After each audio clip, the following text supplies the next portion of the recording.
Welcome to night school. Welcome to race service. Rod is going to be hosting. Yeah, you can sit. I'm going to clear myself here in a second, but I'm going to welcome up our other guests. Where's Ryan Tuerck at? Thank you for having me, guys.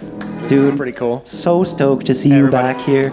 All right, let's keep that energy going. Let's welcome up Vaughn Gittin Jr. Where you at? Yeah. My dude. What's up, everybody? And then Chris Forsberg, where you at? Hey! Let's keep the energy. Yes, there we go. I wish I could clap. I'm holding two mics. It's hard to do, but thank you all. Thank you. What's up, everybody? Thank you all for coming out. This is cool. We were just saying the other day that I can't think of the last time the three of us sat together and had a conversation like this. It's been a long time. It's been phone calls. Not for any other reason, because being busy, but yeah, this feels good. I like being with my bros. Well, to start out our conversation and just to get to know each of you, I thought we'd start out by just asking the same question. And that is, where did you first hear about drifting? And I'd like you to just paint a picture of where you were at, what you were doing, and what your life was like when you first heard about this thing with cars going sideways making smoke. I'm up first? Yeah. Okay. So I didn't really hear about it before I started messing around with rear-wheel drive cars. Actually, it was in a transition in my life from racing motocross professionally and wanting to get into cars. And a friend of mine and my brother, I have a twin brother, and he picked us up in an old Fox body Mustang. And he just took us for this hell ride all around town, just doing burnouts and little drifts and, first gear stuff, nothing crazy. And my brother's in the back seat at this point. I'm in the front seat experiencing this for the first time. And we both look at each other and we're like, we need a Mustang. Damn right you did, brother. Whoa. Amazing. This is truth, though, okay? So we pulled together like $1,700, hit the want ad. We find something, about an hour and a half away. My dad, we're still racing dirt bikes at the time. My dad catches wind of what my brother and I are up to, and he calls me on our cell phone back then, the brick phone. And he was super pissed, and he said, "Do not buy that car." Of course, we bought that car and just left it at my homie's house, and then we would just take it out at night, mess around in parking lots. So after we started messing around and practicing car control, we found out via Kazaa and those old computer programs back then where you could download videos from all around the world. And we found out that drifting was an actual sport in Japan, and then we found out it had actually just come to the U.S. So what year was this? This is 2002. And then D1 was here at Irwindale, I think, was it FD before it was FD? Slipstream? 03, it was 03, okay. So we found out that D1 was a thing and drifting was a thing, and it had just started coming to the U.S. And I sold that Mustang and then bought a Nissan. Well, I was Toyota after that, okay? And Vaughn, where did you first hear about drifting? Yeah, Tuerck and I have a really similar story. I was racing motocross, but I was always in the cars. And a friend of mine had bought a 240SX. My dad was a wholesaler, and he would help my friends buy cars cheap. And when we left the auction lot that day, I had to drive it home, and I dumped the clutch and did a little power slide. And he tried to do that same thing, leaving our community college a week later. Spun the car, hit a tree, totaled it. I bought it from him for $1,000, and it sat out front of my parents' house for 8 months while I afforded to be able to fix it. And I drove that car with a black front end and the green back because I couldn't afford to paint it. And then I used to just go play around industrial parks, power sliding and doing donuts and things like that. Had you heard about the Japanese No. sport by then? You were No. just hooning around. Okay. Literally verbatim to Tuerck is doing fun stuff in cars. And then as I started getting interested to hook that car up, I started using the interwebs. And then I came across some videos, and it was a Team Orange video of some drift matsuri they had, and I was enamored with this sport that you could show your style and personality from behind the wheel of badass cars. And instead of just going to the industrial parks and power slide and doing donuts, I would like visualize Lincoln turns and try to do it.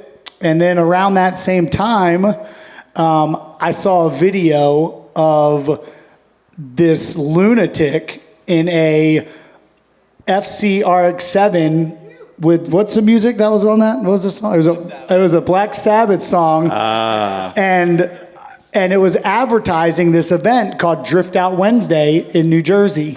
And we're going to get into that in more detail. And that lunatic happened to be this guy. And that's how I came to really get into drifting, and then went to my first event, and yeah. Okay, well, Forsberg. It's interesting to hear that you were Mazda guy, FC, at the beginning. Well, why don't you tell us the answer to the same question?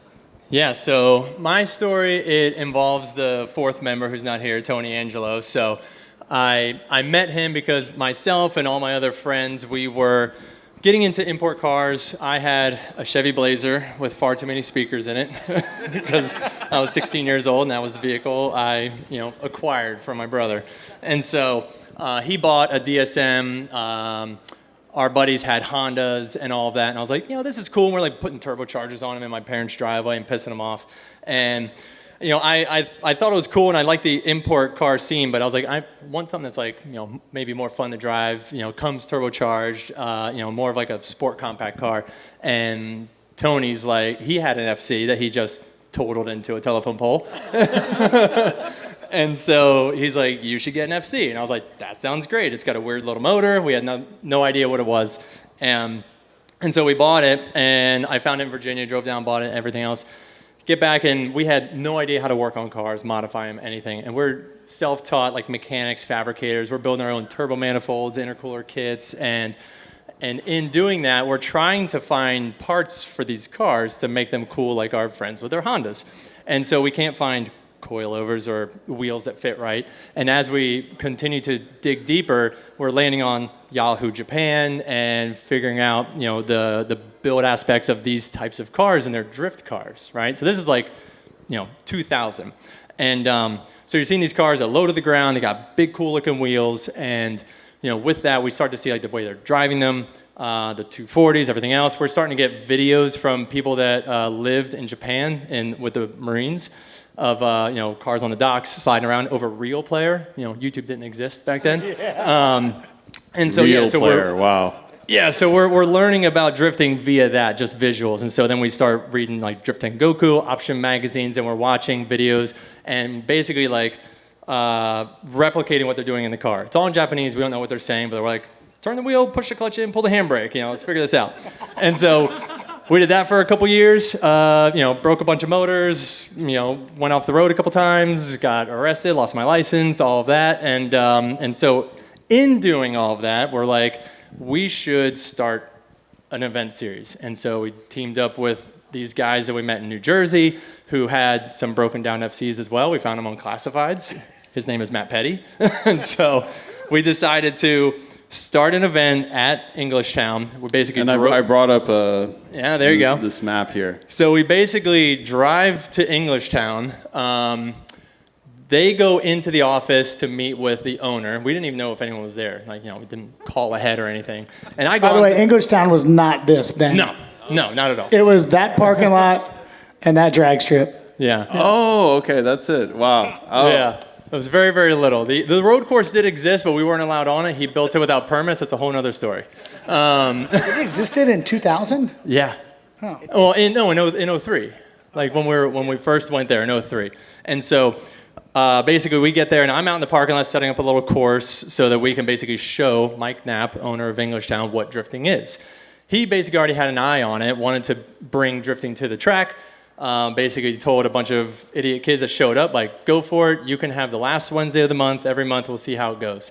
And we went out and shot a little video of us drifting around some cones, edited to Black Sabbath, threw it on some forums, and these guys found it. That's amazing. So I'd like to hear the first meetings, because we're getting to that. You come across each other, right? At these events. Yeah, I mean, we basically, the first event, it was raining, it was shitty, but like 30, 40 people showed up, which was huge, for the first drift event. And Vaughn was there.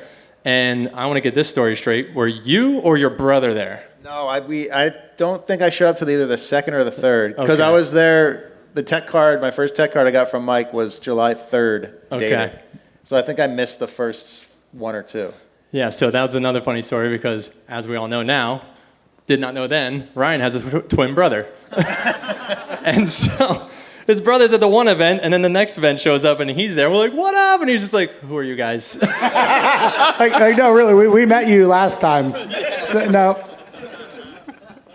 Yeah, so I saw that video, and I lived in Maryland at the time, so I was like 3.5 hours. I was in an IT job, so this was Wednesday. So I went. I drove to Arlington, Virginia in the morning, and this is what I did every last Wednesday of the month.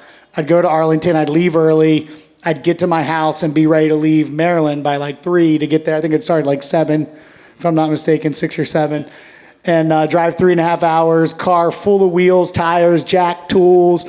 Not even a thought that there was a chance this car was going to break and I wasn't going to get home.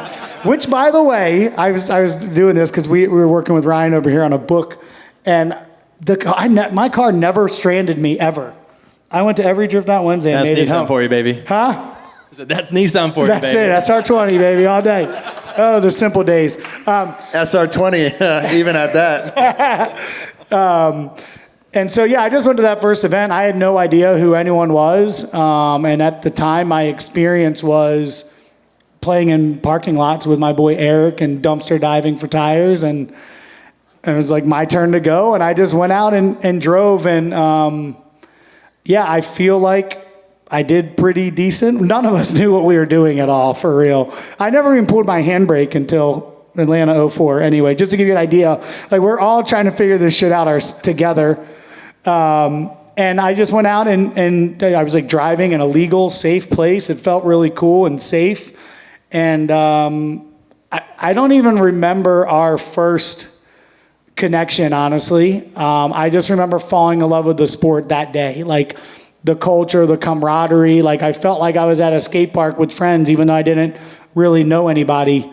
But I don't remember the exact first moment that I met Chris or Tony, but I know very rapidly, like we were a clique and we hung out and we partied, and then it just rapidly evolved into Drift Alliance and really 20 years right now. Yeah. Like it literally has just been a epic evolution of just passion and dreams, really. Do you remember the first time we ever met? Not exactly. And it is a lot harder nowadays when you're trying to reflect on something that happened before, we all had cameras in our pockets, right? And so trying to pinpoint exactly which event it was that summer. But, we were basically there every last Wednesday of the month from, end of March until October. And I know that we're all kicking it off by the end of that season, and we'd only really see each other that one time a month. But yeah, when the Team Orange guys came over, that was the September event. And I remember we saw some photos, and you're in the photos, and you're in the photos, and we're all kind of. So we were arm wrestling with them, like won late that night. So Team Orange came? Because of the competition. I did win that event. Yeah. Was that when we went out with them after we were arm wrestling all those dudes? Yes. Oh my God. So Team Orange came to one of your events? Yeah, Yeah. BFG Team brought Orange? them, right? Wow. You want to explain who Team Orange are? Because that's fairly significant. So Team Orange is probably the first real recognizable worldwide drifting team. All of their cars were orange. It made them very noticeable. But yeah, they had it was a Kamakubo, Tanaka, and a couple other guys that they also had on the team. So we kind of looked up to them as well, on the back end. Maybe didn't put them quite on a pedestal, but just being that's so cool. They have this team, all their cars match, and they're a group. And that was kind of some of the fundamentals of Drift Alliance at the time, Tony and I were talking about. Let's talk through this idea of Drift Alliance, or was it East Coast Drift Alliance? When this idea started forming, because I think you were looking at skate crews and things like that. Yeah. So why don't you talk us through that initial formation? So it did first start out as East Coast Drift Alliance, ECDA. That was our first T-shirt. It had a little colonial flag on it and the whole thing. And we're that's too many words. And so we just changed it to Drift Alliance. But it was, the idea of a skate team, a snowboard like flow team, and just like a group of people that are better together than just standing on your own. And that definitely evolved as we all started making the rounds to try to become pro drivers and like, shipping our cars to California and everything else. And then it worked for us when we started to do like the demonstration events for Formula Drift, for all these other international events that we were doing. And I say we, Vaughn was able to sell us as a group, versus like, hey, I'll come to your show. It's like, hey, we have a group of guys. And so it made it, you can maybe speak on that more on how we got some of those gigs, because we were in charge of making sure the cars ran, and Vaughn's the one that kind of got us these demos and these gigs and trips. What do you think of these guys here? Never heard of them. I know exactly where. Jared, do you know where that was? Where's Jared? Do you remember where this was? This is at the... Oh, no, wait. I know where it is. What? At the Red Door in Tennessee? Or is it, no, at Spawn Divots in Atlanta. That was after Nopi. Yeah, it was it was after FD Atlanta. Oh, that right. It was Spawn FD Divots, Atlanta. that's right. Yeah. And you could exchange shirts with Fly. Yep. Yeah, that's Fly there. I remember Legendary that. Fly. I remember that. And that's Jared's hand in another picture there. So yeah, I think, so just step back a sec. So Drift Out Wednesday became a thing, and we were all there, and then it evolved into like, they'd have comps, and then there was, what was it when you would win, it was Aces High. Yes. Right? So like there was the Rippers would get the Aces High sticker, and then we all kind of just became that. As far like I think we connected mostly from like. Were you the first ace? Maybe. No, you were, no. We were Drift Alliance when we started the Aces. Yeah. You guys are seeing real time I was memory ace. jogging right Yeah, now. This is 20 freaking You years can ago. tell how many times we've done this. Yeah. So Drift Out Wednesday was happening. Yeah. We all would show up, have a blast. You had your FC. Mm-hmm. You had the SR car. Mm-hmm. At some point in that, Tony and you talked to me about joining Drift Alliance. Yeah. And that Tony, my belief is Tony had a vision. He always wanted to create like a BMX style the book. Yep. club. Yep. And So I have this book here, It's a good quote, Drifting, and Yeah. there's a quote in here which I find very interesting. We should read this quote. Yeah, this is quite interesting. It says, Tony admits, Chris didn't think it was a great idea at first. He didn't think JR was good enough. But I thought he was totally motivated and had wicked drive. You hear that part? I love it. Very motivated with Wicked Drive. But to my credit, I guess what I was trying to say there was like, so Vaughn, like he said, he never pulled a handbrake till he got to Atlanta. So he would hit the track and the gas pedal was down from the minute he left the line till he came back. Cones under it, in it, around it, didn't matter. But it was just like all gas. Okay, Chris, let's look at this photograph here, because this is a pivotal moment in, well, the history of drifting in many ways. This is a bit of a legend of this event and what you did, which sounds pretty crazy, what you and Tony did. But talk us through what's happening here, because you came out to the West Coast to be this moment with this car as well. Yeah, so we put our FCs on a flatbed trailer. It was basically a box truck that got the top blown off, and we had to use loading docks to get our cars on and off. Load them up, came out to the D1 driver search in summer of '03. It was the first D1 event in the States that was gearing up for the D1 This would have US been a versus Japan. year after Drift Out Wednesday started, basically. It was the year. Right. Yeah, so it was Right. that summer. Yeah. And so we came out, did the event. Neither of us made it past the first round. And we were kind of like, we were blaming other people, right? We're like, oh, they got all these flashy cars and stickers all over them and stuff. It certainly wasn't our driving abilities, I could hear that combo for 5 days going back to PA. Yeah, all the way back, just miserable as fuck. And on the way back, we're basically discussing like selling our cars and getting new cars. We're like, we can't have these. They were straight, they were clean. They weren't like missile cars by any means, but like they weren't like cool paint jobs, vinyl, and like body kits and all that. They're just stock bodied FCs. And so we decided that we had to basically invest in our look. And so the long and the short of it was I sold my FC, I put it as a down payment to that Z, And I made payments on that thing for 5 years, as it was. It was a new car, though, right? It was a brand new car, yeah. I was trying to figure out what to get. I was going to get a 240. The Z just came back to market. There was one in the showroom in my town. It was like the runaround vehicle, had like 3,000 miles on it, to sell pre-orders. And I was able to buy that, put whatever cash I had from my working at the restaurants into it to get like a body kit, set of wheels, and make it look cool. Came out and entered the Falcon Drift show-off in October 03, and this was when I put everything in the back of a pickup truck, moved to California. I was like, it's all or nothing. And I showed up, I got 5th place at that event, and that was when the Team Orange guys, Signal Auto, and everybody else recognized me at the event because I was the only person in a late model current car, and I was able to get support from them to develop parts on it, and that's how I kind of was able to fund my first year in pro. Did the Signal thing happen as a result of that E-Town event? Yes. Okay. Yeah, because I had the Z at that event. Yeah. And we were all talking about how, like, I am moving to California. And they're like, Yeah. hit us up, Yeah. So you it was got like a job there, right?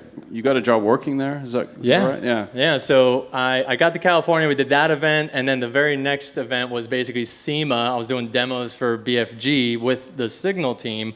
And I blew my motor and crashed the car. It was awesome. It had a supercharger on it though. Yeah. So I had a supercharger on it, and we didn't understand rev limiters and drift tunes and all that, and so it basically lasted like 2 events. And I feel like you're underselling this just a little bit. Okay.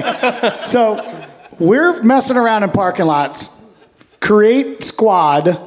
All of a sudden, Signal Auto comes to this rinky-dink ass parking lot event that we're having. These are the dudes I saw my first video of drifting. Now we're driving with them. Later that night, we're partying, doing sake bombs and arm wrestling with these dudes. Then Forsberg gets an invite to move to California to work for Signal Auto, who was the company that sponsored all these guys. Yeah. So Forsberg decides he's leaving home. Bye, Mom. Bye, Dad. See you, brother. Moves to L.A., packs all his shit in a truck, that car. Now you're in LA. Yeah. I'm in Maryland. Tuerck is still in New Hampshire. And then Tony finagled his way out to LA, right? After. No, to NorCal. Tony went to NorCal. That's a whole nother story. Okay. All right, now you're in LA doing demos with Signal. And Vaughn, Vaughn, talk us through this. How did your connection to Falcon and this car? So I can jump on that. So I get to California, and I'm just like, fuck yeah, I'm in California, got my Z, everything's cool. And there's an event that US Drift was doing in California Speedway, and Vaughn was obviously putting it together, like, I gotta catch the wave. Throws his 240, which is still white at the time with the green stripe. I love that green stripe. Yeah, dude. Ships it. I bought it that way because I couldn't afford a paint job. Puts it on an open transport, ships it to California to do a demo in a parking lot at California Speedway. But guess who was there? Falcon Tire. So I got invited. In 03, I was like making a name for myself on the East Coast. I won an event at Hyperfest, or I did well at an event in Hyperfest, and I got invited out to this event called the Nopi World Finals. And I'd never been to California.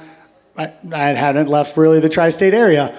And I maxed my credit card out and shipped my S13 to Kaz, who was do they still make differentials? Yes.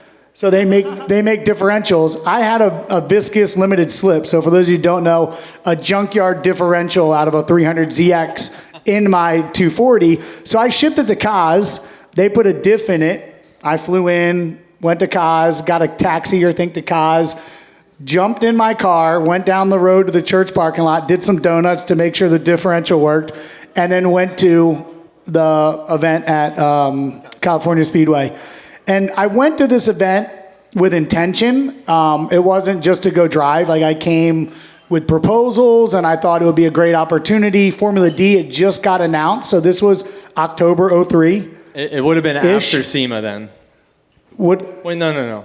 No, yeah, it was right before SEMA. Yeah. I think it was September, October 03. Yeah, it was in October. Because Formula D had just got announced that it was happening in 2004. So I was like, oh, this is my opportunity to go out, California, City of Dreams, the whole movie shit. And so I did it. I think I spent, if I remember correctly, it was $8,000 to ship my car back and forth, hotel, because my credit card was freaking maxed out for a long time. It was years before I paid the thing off. And so We went to that event. Next thing I know, I'm there. Forsberg's there. Tony. I met Dai Yoshihara there for the first time. He was the first first Japanese person I had ever really interacted with, and like I felt so connected with him over. I'm from Maryland. I was not very cultural at the time. And he and I are like communicating like cavemen to each other. This was before he could speak like any English. But I felt so connected to all these Japanese drivers through this sport. Like, this is how special this sport is. And like, we couldn't speak, but we could talk the language of drift, and we could get on the track and drive 7 feet away from each other, no problem. And in between demos and stuff, I went and put out proposals and really walked around to every company and introduced myself. And that's where I met Falcon. And after this event, Falcon called me and said, hey, we want you to be on the team. What color do you want your car to be? And I said, Falcon tire colors. And so that is where that car came to fruition. So that was the same car that I used to drive to Drift Out Wednesday, right, on the street. When I got the Falcon deal, they hooked me up with Tane, who they were working with suspension. They hooked me up with Alsa, the paint people. My deal, and so I painted my car their color. They got me a lot of parts, and I built this car in my garage, aside from painting it. And my deal this first year in 2004 with Falcon was 10 tires per event.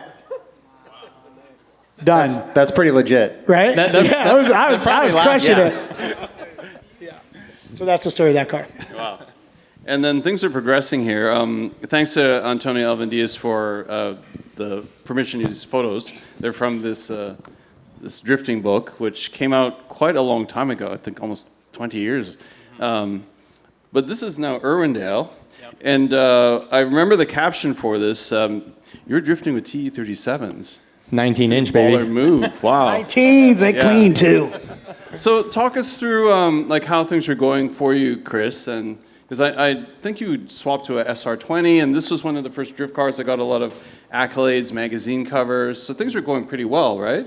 Yeah, so like I said at that demonstration I was doing, pop the VQ motor, there's like no support for it, and to try and build a VQ and figure it out and turbo it and everything else was just going to be far too expensive. And Signal Auto had one of their spare SRs sitting there. So we're like, well, we should just put this SR into it instead. We already did an SR swap on my FC. We've done it in all kinds of cars. It's just a couple motor mounts, no big deal. So we put it in that car, and that's, the SR20 powered Z is what I ran for the whole first year in FD. And to the point where, that last photo with Vaughn, that was Atlanta. And yeah, we faced off in the semifinals that very first event and Formula Drift Atlanta. Forsberg packed me on the trailer. Hey, at least I got you then. And so that car, that was Irwindale. That was like the end of the season. You can see I was with Motorex at the time. So I was with Signal from the fall through the off season. Formula Drift gets announced. So I'm building the car at their shop. I'm working there, and basically like we're coming around to the season. They're basically like, hey, like we can't support you to go do this event. Like I think they got cut from BFG, things like that. Like their demo tour kind of wrapped up, and so I was like, well, like I'm here to race, and so it was a mutual chill goodbye. I kept working with Tanabe because they were the parts branch of Signal Auto, and we linked up with Motorex. They actually reached out to me because they were the only other people that had a Z because they had a connection with Nissan. So they had like an old media car that they made into a drift car. They contacted me, we started working together, and they helped fund my 2004 season. So basically I covered the transport, and I had to basically pay for everything else. But they got the car to the events for me. Right. And what year was your first victory? It was 05. 05. Irwindale I think 05. 2005 is a big year for all of you. Brian, let's check in with you. What's been happening while they've been streaking ahead and catching that wave of the first Formula D season, et cetera? Where were you at during this time? Yeah, so it took me a little bit longer to get established, and when I finally did get established, it was massively in part because of Chris, Vaughn, and Tony. And so I met these guys that year of 2003 at Englishtown. I didn't connect with them like Vaughn did with Chris and Tony as much, just because I was so much further away in New Hampshire.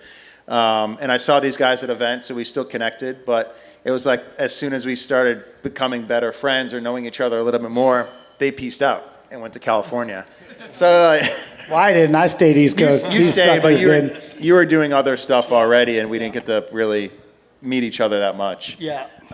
So that whole 2004 season, or no, that at the end of 2003 season, I decided I need more power in the car, and had gotten into some car accident and got some money out of the deal and bought my SR20 for the car. As you do in America.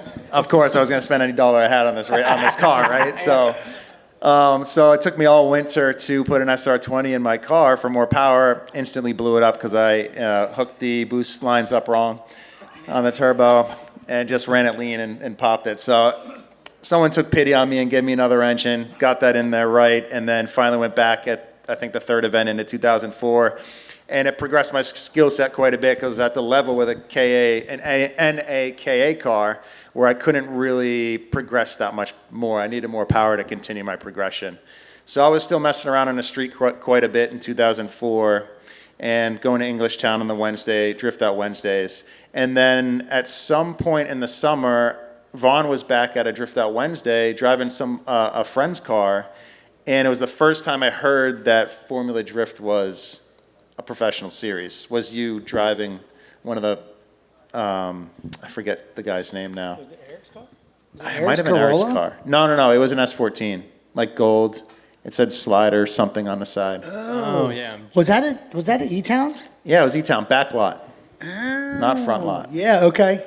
Yeah, I know so exactly that what you're talking about. I forget his name. but I know what heard you're whoever talking was announcing at the time said Formula Drift driver Vaughn Gittin Jr. I was like, what is Formula Drift? about. Mind So I found out mind about you, still drifting, building cars, all about drifting in New Hampshire. Didn't know what it was. Yeah, 2004, don't forget. 2004. Internet, it existed. Yeah. So during that time in 2004, I progressed my skill set pretty good and was ready to take the next step. And then in 2005, I was saving money and I was working for my father, and I was able to, more bigger events started happening in the Northeast at that point where you could go maybe win some tires or win a part or something that you couldn't use on your car anyway. But like these bigger events started happening around that time, and I was there for it. Yeah, and this is around the time like Drift Alliance was a thing.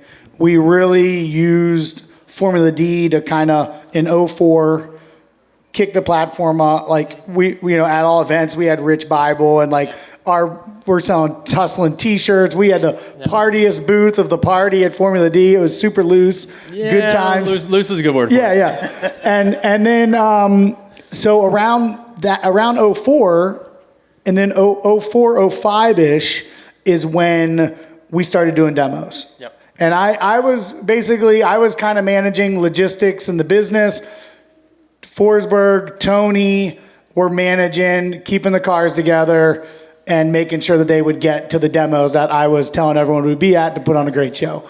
So it was just this really, it was a partnership, and it was really, even though we didn't all, well, Tony and Chris were obviously tight because they grew up in the same place, but we were all very tight, and it was a crew of brothers that had each other's back. We had a ton of fun, and we were just very connected around this passion, and we wanted nothing more than to make it. We didn't really know what make it meant, but we just wanted to keep doing this thing that we were doing. And 05, I believe, which we're getting into, that's when we started Aces. Yep. This is also when we all got on Falcon. Yep. Right? Yeah, and Tuerck was one of the first Aces. Yes. Because there was another Ryan that entered the chat.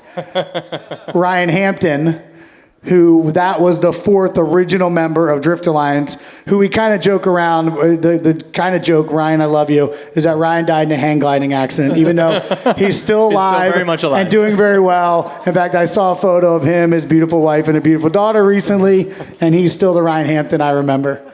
So now we're in 05. Yeah, so in the end of 04, Falcon was looking to like expand and do more. And I definitely attribute probably some of it to Vaughn to basically give the good graces to them. They're like, oh yeah, these guys are legit. We should do this. No, we were doing really cool shit. Yeah. Of course they did. But let's be honest, we were doing the cool shit in the scene. I will humbly say that. Like, we were the party. Like, we showed up, we drove great, we had a good time, we had the personalities, and Falcon They wanted. recognized it. Yeah, and they wanted it, and like, in reality, them picking up us 4 knuckleheads and building 4 cars was nothing in the grand scheme of dollars, right? So for them to be able to just capture that up and put us on, it was a great mutual scenario. It's a pretty wild move when you Our look beer back tab at it. was probably more That was than literally the cars. year 2 of Formula Drift, and Yes. Falcon is like, we're hiring all the Drift Alliance guys. And Vaughn, And they brought on something all 4 of us. You took a decision Yeah. that year. So talk us through. Yeah, switch. so I'd been driving the S13, obviously. I mean, not, 2 years, 3 years. And in 04, I was never a Mustang guy. You guys will not believe this. In fact, I was quite anti-Mustang because, like I mentioned, my dad was a hot rodder. He was a Chevy guy. I gravitated towards imports. He was very much, make fun of Mustangs when I was a kid, and so I inherited that. But then, in 04, Ford debuted the S197, which is what this body style is. And they showed a concept car called the Mustang GTR. And if you haven't seen it, look it up. But it was a orange car, 5-spoke aluminum wheels, full race car spec, big wing. And I was like, for the first time ever, I was like, that's sick. First time ever I was attracted to a Mustang. And so Falcon, at the time, I went to their office for some reason, and they actually had a render of that car with a blue and teal livery. And I'm like, you guys thinking what I'm thinking? Because I'm thinking.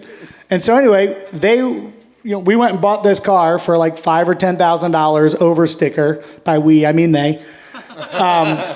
And we bought this car in October, and it was at SEMA the first week in November. Yeah. Cut springs, painted, blacked out windows, and white wheels.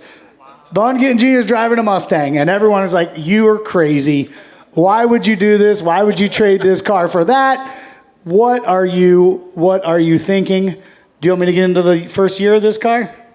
We're going to jump ahead a little bit. Okay. Because you had a big moment with this car later in the Well, it was a season. disaster at the beginning. Yeah. Oh, wow. So this year, we debuted the car in 05. There's one video in Atlanta. I'll never forget Jared. The video's great because Jared introduces it so well. And it's like my first lap in the car, and the first lap was epic. And then after that, it was shit for like 5 rounds. My team was walking around. Everyone had a blower belt in their back pocket. It was just a disaster. I was the king of borrowed cars. I think we had like 6 rounds that year, and I borrowed a car like 4 or 5 rounds. And it kind of went like this.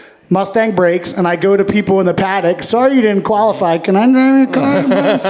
and they graciously did, because this was the sport. The camaraderie. It would not happen today at all. But, you can't even do it today. Probably because of me. Definitely set a standard. One of the many rules I've created in Formula D. I'm going to just start playing this video, and you can keep go talking. ahead. So anyway, it was a bad first year. And then, pause that real quick. Sorry. So it was a bad first year, okay? And then at the end of the year, there was a D1 Grand Prix event. And in 2002, 2003, 2004, Japanese drivers kicked the American drivers' ass. And I went into this event, very minimal confidence.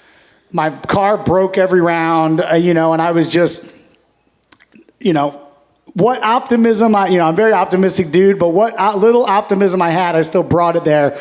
I qualify well, and now I'm lined up next to Kazama. That's what's up right now. Yeah, so this is Kazama. He's the dude. This is the guy. Last year, champion of D1, and I'm just holding on for dear life right now. Yeah. So this was a USA versus Japan. Yeah, brother. Nice forward hat, bud. As you can see, we are absolutely just dooring each other. So what was it like for you to be going up against these icons of Japanese drifting? It was crazy. It was scary. They flipped Irwindale, so we were going the opposite way. So it was an absolute mind trick. Ooh, there you go, Kazama. Threw it away, bud. Thank you. But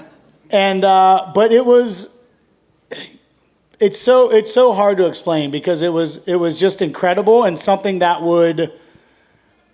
there's nothing that would never happen again. You know, like this was like such the early days, and this moment for our sport and drifting in America was such a massive moment. That, you know, an American car, and I beat, I don't remember all the names, but Kazama, Imamura, multiple D1 champions that were the OGs, an American muscle car. And the really special thing about this event, there's Hampton. There's Ryan Hampton. Hey, bud. This event became, as the event went on and I went through the rounds, the camaraderie of the drivers, the American drivers, like coming and like supporting me, as it was like became like a movement of like representing us, and it was a very very special moment. And like right now, after I just beat Kazama, it's game. There's nothing that is going to take me off of this right now, and so this is Imamura, the Apex FD, the Apex legendary FD. car. Yeah. And were the two of you there, or were you watching, or? I was there. I have my new 350Z that we put a V8 into, which was that was the first vehicle that had a V8 engine that didn't come with one ever in Formula Drift. Was our 350Z. Wow. Just say that one more Sacrilege. time. Yeah, The first. the first V8 swapped car in FD. That's a fact. Wow. And so, yeah, sorry everybody. But Is that the Sears car? yeah, yeah, and so that car, like Vaughn with his car, it was not good. Or actually, no, this was 05. Yeah, So this is 05, I was in a borrowed car because my car was down. We're building a new car. I borrowed an S13 from Steve from Mackin Industries. Yeah, I borrowed his car. Wow. And didn't make it past first round on that one. You know, just driving other people's shit. But yeah, it was 06 was the Sears car. That's right. I was not there, unfortunately. You're the next slide. You're the next slide. Hey. Well, this is 06. Well, something did happen in 05 that was huge for me. Yeah. In drifting in with you guys in general. So you guys started the Aces High drivers, or the Aces for Drift Alliance, which is like Yeah. the. I'm not gonna say it was just like the support team, the homie team. It was like, you're not Yeah. cool enough to be in Drift Alliance, Yeah. but you can be We're an ace. maxed bud. out. Yeah, we got 4 guys right now, but I was the we highest like ace you. for sure, but Yeah. so they started that. I remember going down to the New Jersey Drift House, and you guys had these killer new Drift Alliance hoodies, and went there and got one, and then we all got hammered. And Weird. I was part of the Aces after that, and then. And then that year in 05, I now knew what Formula Drift was, and I went to my first Formula D event at Road Atlanta, and that was my first time being on this, a massive road course. At this point, I'm running 16-inch wheels, 300 horsepower. Well, didn't you ship the car to California first? That was after. was Yeah, after, that was okay. beginning of 06, because you guys That's were like, right. you got to ship your car out here. You have to get this license, Yeah. even though you shouldn't have to, blah, blah, blah. And I did that at that point. But that was my first experience with Formula Drift. I didn't qualify, I did horrible. Road Atlanta's a massive road course, and it was my eyes were wide, for sure. So this is back when anyone could show up to FD. Yeah. Like, you just go Bring there your and pay the car. registration. They'll let you on the track. Yeah. I remember we were late to registration. My dad called whoever, probably Andy Luck, Probably. and he begged them to let me and my brother go drive. My brother's car ended up breaking, and I made it down and got some experience at least. And then I didn't do any other rounds because Did you go to Chicago shortly thereafter? Chicago was the second round I did that year, and that was kind of my big moment with drifting and everybody. And Was it Were this you car? sleeping in your car? it was that car, but not at this level. Didn't you tell me you slept in your So car? I was still daily driving this car. I trailered it down to Road Atlanta because I found a friend's trailer, but that didn't work out for Chicago. So when I got to Chicago, I drove it all the way out with no radio and none of the creature comforts. And I got there dead as a doornail, tired, and I rolled out my dad's old camping sleeping bag and slept in Soldier Field parking lot. And that's where I met Andy Luck, because he rolled into the parking lot at whatever time in the morning, and he's like, "The hell you doing, dude? You can't sleep here." And then I've been homies with Andy Luck ever since. Sidebar of that Chicago event. Do you remember the joke we played on Reese Millen at that event? Oh, of course. I remember that, dude. So vividly. There's a Drift Alliance move. So I was in IT at the time, right? And we would have a CD because we had intro songs at every, when they would intro us and we'd come out. When you make your top 16. Yeah, top They 16. Introduce you. You got to come out and do a song. lap, and they play your song. And so I had a CD replicator and like the printer for the sticker at my IT job. Do you guys know what CDs are? Yeah, CDs, these round things, So I printed this. Reese at his team was RMR, Reese Millen Racing. So I burned a song onto this CD. I put a really beautiful professional RMR logo on it because they were very professional. And when I slid, after that driver's meeting, I kindly walked around and grabbed everybody's CDs. Put Reese's in my back pocket, handed it to, here you guys go. So Reese gets out of his car. By the way, he's a Kiwi, not an Australian, and the Land Down Under is blaring through the speakers, right? And this was one of the many fun, pokey things we did with the Super Pro guys at the time. Well, this is a point I want to talk about, because I'd like you all to paint a picture, because we know your background, right? Grassroots, all about the true drift spirit. And then there were these three professionals that came in, right? Tanner, Reese, Samuel. So I want you just to tell everyone about these three people who seemed quite unbeatable and had these professional programs. And there was a little bit of this feeling, I remember at the time, of those three and Drift Alliance. So can you paint a picture about these people and what the vibe was at the time? Yeah, so Reese, he came to the first event. He was with GM. They had the brand new GTO. It was a beautiful, well-built car. And you had Samuel. He was in the Viper competition coupe. Dodged down the side, looked very professional as well. And, we're all just trying to survive. And so we were jealous. Yeah, of course. Tanner as well was considered the other part of that, right? Tanner didn't join FD until 05. Right. Yeah, 05 was his first event. He was in the McKinney S13. What was Reese? Reese was still in the GTO. What year was that? Was he in 04? He was at the first event. Okay. So that's a funny story in itself. Reese actually was 17th. Oh, wow. At round one. And Ryan Sage will tell this story very well, still to this day. So GM was not pleased with 17th place, and they asked for either like a redo or to add him in some capacity and have this.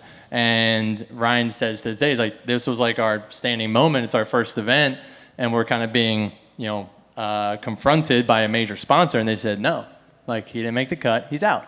And so they kind of like hold themselves to high regard for that. And I respect them very much for that too, because it was very much about, the drive and not just like, we got to please the sponsors to get this event off the ground. And so Sam went on to win that event and so on and so forth. Reese showed up to Houston with an absolute freaking ripper of a motor. It was like a whole different beast. And like he became, almost unstoppable as well. So yeah, Samuel, he won the first championship. He didn't just win. He won like every event, right? Wasn't he undefeated for... I was the first person to beat him. That's what I mean, yeah. When was that? 04? On 19 inch rims, baby. Yeah. Was that 04? Irwindale 04. Okay, so he won all three rounds. He won the first 3 rounds. Okay. He won the championship before he even made it to the 4th round. And then giant killer Chris Forsberg comes in. You want to tell us a bit about that first victory? Yeah, that felt like a first win for me because literally this guy went undefeated 3 rounds in a row, and it's just getting exhausting, right? And it's kind of like this tall string bean motherfucker back there. Love you, James. Hey, it never gets old, brother. Never gets old. But yeah, so it's kind of like, oh my God, like Sam wins. And so when it was like top 16, we lined up, and I got the win over him, and so. And maybe it was like, he let his guard down. He won the championship already. But either way, that was like a very pivotal moment, at least for me, because we met each other twice finals round 1 and then semifinals round 2, and he beat me those 2 times. And so to get that 4th one, even though it didn't play into his championship and he still got it, it was huge for me. Huge. And then going into 05, Reese definitely like turned the wick up and they came out all guns blazing. I think they were Red Bull in 05, but it was definitely still like the GTO Pontiac, and they started to win everything. He won the championship in 05. And Ryan, I think this was a pivotal moment for you when you connected with Gardella and you got your first professional drive, especially with a legend of the sport. I don't know if everyone here knows the relationship between import drag racing and how some of these big teams and builders came across, like Gardella and Bergenholtz and Papadakis still to this day, right? He's a legend of drag racing. Well, Papadakis tried to drive first. Where's he at? Is he here? I don't think so. He's like, I'm going to just build a team. I don't know if you can find any of that footage anymore. So talk us through this moment in your career. I think we got to back up just a little bit. So my big moment in 05 was in Chicago, where I kind of caught my break. Chicago was a parking lot event. I practiced mostly in parking lots and slow courses, so I knew my car, or I knew I was going to have my best chance of progressing there and showing what I can actually do behind the wheel.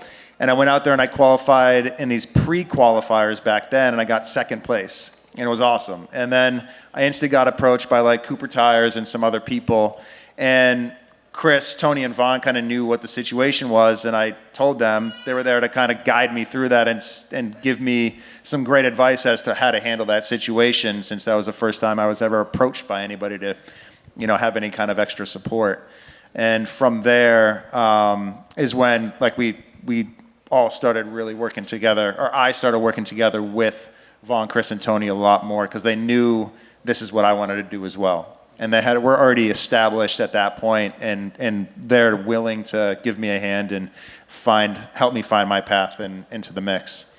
And at the end of 05 is where I was putting more time in my car, more money in a car, and Chris and Tony and Vaughn were like, all right, you need body kit, paint job. And then somehow Tony found 15 grand out of this discount tire Cooper Tires deal, and got me enough cash to run a full-time season, get my car painted, and Chris and Tony pretty much handled the whole thing for me while I was on the East Coast still. And that 06 season was that green car that established myself in the sport, and that was my first full-time season, and it's been 20 years ago now. It's crazy. Yeah. Yeah, baby.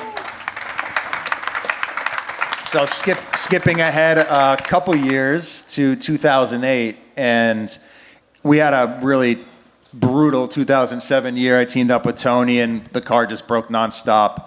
Still progressed quite a bit, and we had some amazing times in 2007 together, but it was a rough year for me. Wait, at this time, Hampton was gone, right? Yeah, Hampton. Oh, right. Yeah, Hampton was with us till 06. He Yeah. had the Camaro. Yeah. And then he stopped driving in Formula Drift, and that's when Tuerck was coming So, in. So pull the old Ryan swap. Yeah. So Ryan Flawless. Hampton was in the 180 the first year, right? And then Yes. the Camaro the In next 05, year. yeah. Yep. 05 180 SX. Yep. So Ryan Hampton was like a seasoned road racer. Bondurant driver instructor. Yeah, Bondurant driver instructor. We partied with him at his house after Atlanta 04. That's where we met him. After Atlanta 04, we went back to his house. Him and Andy Lally was another racer. And Hampton got picked up by Falcon when Falcon picked up All Drift Alliance in 05. 06, Hampton had the vet, and then Falcon dropped him, and Hampton literally disappeared off the face of drifting. And we need another Ryan. But really what it was just really the energy and the chemistry, and Tuerck was us. We were one, and we all just connected, and that was Drift Alliance that most people know of it as today. Myself, Ryan, Tuerck, Forsberg, and Tony. Yeah. So yeah, this is a huge deal for me, because at the end of 07, I didn't know what I was going to do, in debt at the end of that year, and just went to work for my dad and tried to pay all that off, and then just didn't have a plan. I went out to SEMA on a whim, and Blair Stopnick at the time was helping us out. Thank you, Jacob. And Where's Jacob at? Where's Jake? He's going to fit into this a year. Oh, he stepped outside. He's getting a taco. He's bored of our stories already. He's heard them all. Yeah. He's already lived them all. He's lived them all. So Blair had a connection with Gardella, who was another big import drag racer on the East Coast in New Jersey, who was established professional program, just like Reese came from and the other import drag guys. And he's sponsored by GM and saw kind of import drag racing falling off and wanted to diversify. So we had one meeting with him, and he said, yep, let's do it. Let's build a drift car and do a drift program. And so right then and there, I had a suit and helmet deal and was like thrusted into this amazing situation and started making a paycheck. Not a big one, what year but a was small that? one. What year was that? 2008. Right. So this was a big 2008. I feel was just a turning point for all of us.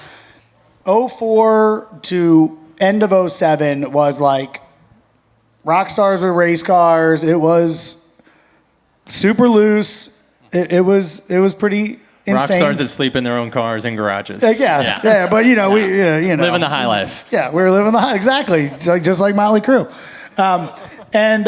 But the sport was progressing massively, right? Like we mentioned Reese, Tanner, Sam, and we liked those guys, but we had to give them a hard time because we were like the little skate rats, And then the big pro sponsored guys came in, which, by the way, we're that to all the new kids now. Just to put it out there. But it was fun because these guys really did get along. Sam was always a little quirky, but Tanner and Reese, they were one of us. Once we got to know them. That's a whole other story. I don't think we can open their Probably can not of worms. right now. But once we got to know them, it was, all right, you guys are cool. Like, you're allowed here. Yeah. Like Reese lived down in Rancho Santa Margarita, right? Am I saying that right? And he would invite us over to his house. And so Tanner lived with him at the time because Tanner was a transplant from Colorado trying to make his way. So it's like 07, 08, and he's trying to get his deal put together. And so, he's taking a room at Reese's house, and they would hit us up and be like, you guys want to come hang out on Fridays? We hop on our motorcycles, rip down the highway, go to their house, and just party there all night, jump off the balcony into the pool and everything else. And so they behind closed doors, those guys were a fun time. Reese in the middle there. But they had a very, very professional look at the track, and they definitely elevated drifting, with that professionalism. But deep down, they still wanted to have a good time. Yeah, but this year, this 08 is really where, we were thick as thieves for 3, 4, 5 years, traveling the world, doing demos, El Salvador. Canada, it was a blast. The whole Stay Hungry Jared's DVD. traveling with us. Yeah, the whole Stay Hungry DVD, bad as hell. That was all 07. This was the year in 08-ish that we all really started to get some roots in our own programs. And we all really started focusing more on ourselves. We still rep Drift Alliance. We still had merch. We still, it was still a thing. But the focus now became more our professional careers at Formula D.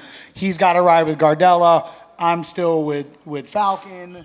And that was when I got my toter and had my first proper primary deal. Right. Yeah. He had a great program going. Mm-hmm. And this, I know this specifically because 08 is when I hired a sports psychologist to help me get to the next phase. Anyway, trying to keep you guys along because I realize we're brain dumping on you. Okay. First podium? Yeah, so 2008 was my first podium. These guys all had podiums already, so I needed one. And 2008 was finally my time, and I got third place at Road Atlanta, which was my favorite drift track of all time, and got to share it with Reese Millen, who won, and Takatory. I forget what he was driving. R34. Oh, he was R34. Right, he had R34, Yep. the blue R34. Yep. And that was a special moment for me, and it was a special one for all of us. We were stoked for you. Dude, we were so pumped for you. I also have to say this, and you already touched on it, but back in those days, even through 2008 and into the future, and even now, we still do things for each other. But back then, we were all there to help each other 100%. elevate to the next level, no matter what it took. Well, let's get into 100%. 2009. The amount of shit that we all went through in 06, 07 was insane. How hard all that was, and if we didn't have each other, it probably wouldn't have lasted. It would have been very different. Yeah, Yeah. for sure. Let's get into 2009, because this was a pivotal moment, especially for the two of you, right? So set us up. What was going on here? Yeah, so it's 2009, and like we said, Tuerck got his big break with Gardella, and he really got seeded in with them, and like Scott Davidson, he was on that program, so we got introduced to Scott. You know Scott? Everybody knows Scott. And so he was working with Tuerck. They got that car dialed real fast. But, well, here, one caveat is the big thing for 2009 was, for me, is in 2008 was like a tester for Gardella. So they had basically a factory vehicle with some really cool parts, because Scott Davidson came from, who was like one of the first crew chiefs in Formula Drift that knew what he was doing. And he came from modified racing and circle track. And he's put the first quick change in a drift car. Yeah. And that was 2008. And that's the only thing that made that car competitive, because it was factory power on a factory turbo, making not much more than I had on my S13, but it was a newer car, so the torque was a little bit better. And then in 2009, they went all out and built a full-on drift car from the ground up. From Gardella Racing, it had a full factory GM drag racing engine in it, 4-cylinder. Only made like 450 horsepower, but that was a lot at the time for, I think it was like, we'll have to ask Scott, but maybe a 2,400-pound car. Yeah. It was pretty light, and it was bitching to drive for sure. So we showed up in 2009 ready to win. Yeah. This is the year you left Falcon, right? No, that was The year before this? 07. Okay. 07 was my first year. We had a rough year. Okay. That was like, we had like no real sponsors. I was running 07 off of contingencies. Like I was in debt, didn't have anything, but Maxis would But match. you killed it that year. Yeah, Maxis would match contingencies. So like I won round 2 Atlanta. I got $5,000 from FD and I got $5,000 from Maxis. And that was massive for us. I was like, holy shit, we can run for like 2 more months. and we podiumed like 3 more times. And it was me and Tanner head to head all the way to the finals. I finished second behind him by only a few points. And then going into 08, that's when I got Nos stepped up and helped my program. We had a successful year, but it was 09 where me and Tuerck, so like Tuerck's program got dialed in, like he was saying, like, the proper race car guys building that car out. And like, our program, we were just in the same chassis for a few years. It was really starting to get like, tightened up. And me and Tuerck were toe to toe from round 1 to round to the finals, 6, whatever, last round, Irwindale. And so as you guys might know, we won the championship this year. And so, but what I'm trying to say is fast forward through that. Tuerck and I faced off a couple times, and it came down to the final event. I had a pretty good run on the points, but it was like, if I lose the first round and Tuerck qualifies first and wins the event, then he will win. And so we go into qualifying, Tuerck qualifies first. I was like, I qualified second. Qualified second? Yeah. Okay. Well, it was enough. But you still had to move to the next round to win. It would have been if enough. I won. It would have been enough. So I was like, holy shit, Tuerck's here to party. And we go on, and it's top 32. I move on. We seal the deal, and I get knocked out the next round because I think same thing, like guard down, fuck this, won the thing, and I was just happy to be over it. I was so stressed out. Tuerck goes on to win the whole freaking event. He finishes like 3 points behind me. Yeah. Oh my gosh. Yeah. It was awesome. And so just to add to that, when it's like the us versus them and like the kind of changing of the guard, like, a lot of people, like they talk about my championship because it was the first time that a professional driver did not win, but Tuerck was right on the fucking heels. So hats off to Tuerck as well for really been there a few times since too, huh? Yeah, we're putting it down. Few times. Yeah. I remember at the time that felt like a changing of the guards. Finally, a real drifter won the championship.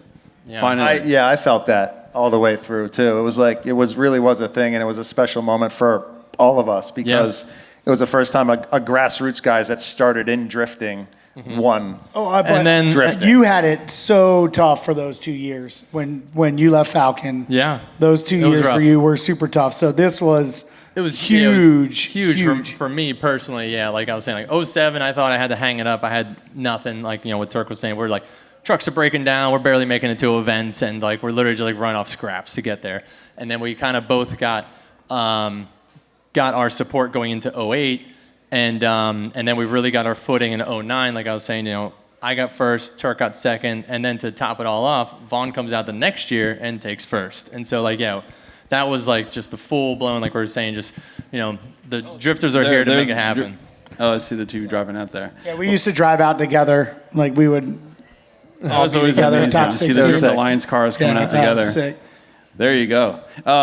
Just for some context, at the time I was doing Speed Hunters, and we made this film about you. Yeah. This is my little collab with you at the time. It was fun to see this. I haven't seen this film since we made it Thank you, in Rod. 2009. Still a great film. Yeah. I know. Will Rogie. Yeah. Will Rogie still doing it.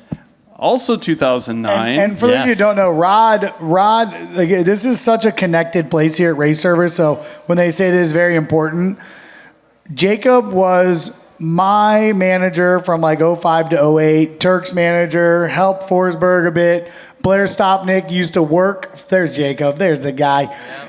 Blair used to work, who he mentioned, used to work for Jake. Rod worked at Speed Hunters and Need for Speed, so he had a lot of power and budget, and he loved drifting. I never got any of that budget, unfortunately. None of us really did, but he made a lot of really. You got some. He made a lot of. He liked other guys, but he made a lot of really cool things happen around the sport. Helped elevate the sport. He helped elevate it, and so the connection here, Race Service, and people that run this are very instrumental to early days. Andy LaPuca was our videographer. We drug Andy around the freaking world with us. One-man band. The things that he did and shot and edited, Stay Hungry is his video. He did all of that. He shot every single shot in that video and edited that video over a year of insanity. If you who brought Andy on? Tony knew Andy? Yeah. Tony, right? Yeah. Yeah, I went to college. Yeah. I was like, this dude's I not gonna make it. Down in Philadelphia. We used to have beverages together. That's how I met Chris. He picked me up at a loose college party in his 9-second FC. Took me out to the Philadelphia Zoo, which has this like mile-long straightaway. Does a badass drift and then just rails 5 meters. I've never been in a car like that. They were like, "Do you want to go to Canada with us this summer?" I was like, "Yeah, I do." Yeah, that's right. And then he got sucked in for what? 3 years? 4 years? Longer than that. Come on. 20. Well, really? Solid 8 or 9. Okay. With the amongst all of us. For It that blurs long, for together, sure. y'all. Yeah. If you guys have like another 4 hours, we can talk about the entire year of 2007. Because there are that many stories. We'll save that for the movie. Year. It's almost like it was documented. So Vaughn, 2009 SEMA. Yeah.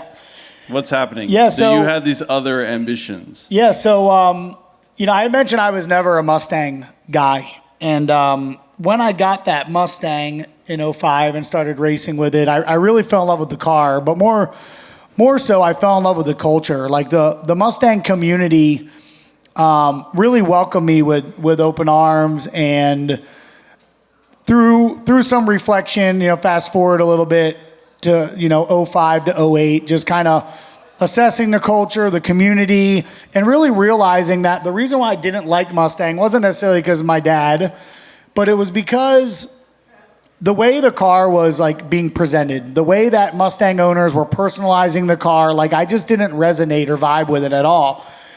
And I was having so much trouble like making my Mustang look cool. Like what you saw in 05 and 07 and 08 was like the best, worst thing I could get for it. I was just inspired to I felt Mustang was losing cachet. At this point, I was flirting with Ford, in it a little bit, but didn't really have a deal. But I just kind of fell in love with the idea of making Mustang cool and making it exciting to me. But when I say me, I felt like I represented a generation that had lost interest in this iconic American car. And so I had an idea in my brain. I'm going to create the cool Mustang. And I got this idea out of my head with Caleb Clark, who also used to work at MMI with Jacob. And I went into Ford, and I'll never forget this. I'm in Regent Court. It's the top level at Ford. It's a freaking conference room of 30 people. And I walk in with my pamphlet, dressed just like this because it's all I do, hat, t-shirt, jeans, conference room full of suits. I don't mean that in a bad way, but they're very professional. And I walk in, I got my printed out pamphlets, I'm walking around, dropping them on the table, and I'm like, this is what we need to do to make people like Mustang again. And, you know, I thought I was going to go in there and we were going to make a Mustang together. And they were like, I'm 28, 27 years old. They're like, yeah, we get it. We love this. But if we take this idea on your little pamphlet here, bud, and try to make it, it's not going to be this when we're done. So we like it in principle. We'll support you as we can, meaning data, CAD, early access, stuff like that.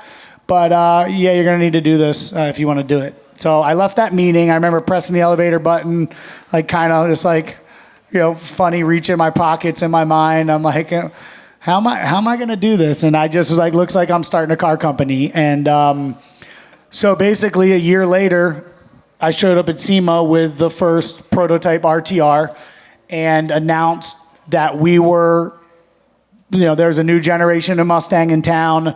And we were selling this by way of dealer-installed packages. So we did all the design, engineering, manufacturing. I partnered with a group that made parts. And I spent every dollar that I made racing on this and continuing to grow that brand. So we debuted it at SEMA in 2009 along with, so this was at the K&N display, and then the RTRC, which is an all-carbon fiber car that we built to kind of show our engineering and a little bit different of a mindset approach to the Mustang community. And yeah, that's what started it all. This is a Larry Chen shoot, if I recall correctly. That is a right? Larry Chen shoot in a parking lot in North Carolina. No, Lindbergh. Oh, it's Lindbergh. Lindbergh. Oh, wow, the Lindbergh. This Wow. was like we collaborated knew Larry. on this, right? If I Yeah, recall. yeah. This was like Speed Hunters ish collab. Yeah, you. I couldn't afford Lindbergh. You had to do that. Thank you. And I want to switch gears and start talking about content creation, because all of you have made a lot of focus on this. Ryan, this is something that you really focused on, right? Quite early, making shows. By the way, that's Andy. Yeah. So talk us through this side of identity as a professional drifter. One thing I always describe to people, because I was traveling the world shooting a lot, and I remember if I'd be at any traditional motorsports event, I'd point the camera at a racing driver, and they would look away. And you'd point it at a drifter, and they go, or they do something, right? Whatever their thing was. What do you do in the, you always do this thing in the, right? You have your action when they introduce you. But Ryan, talk us through how you started to go in this direction. Because I think this is quite an important point with how you developed your brand and how you eventually became a factory Toyota driver, et cetera. But we didn't have. When did Facebook start?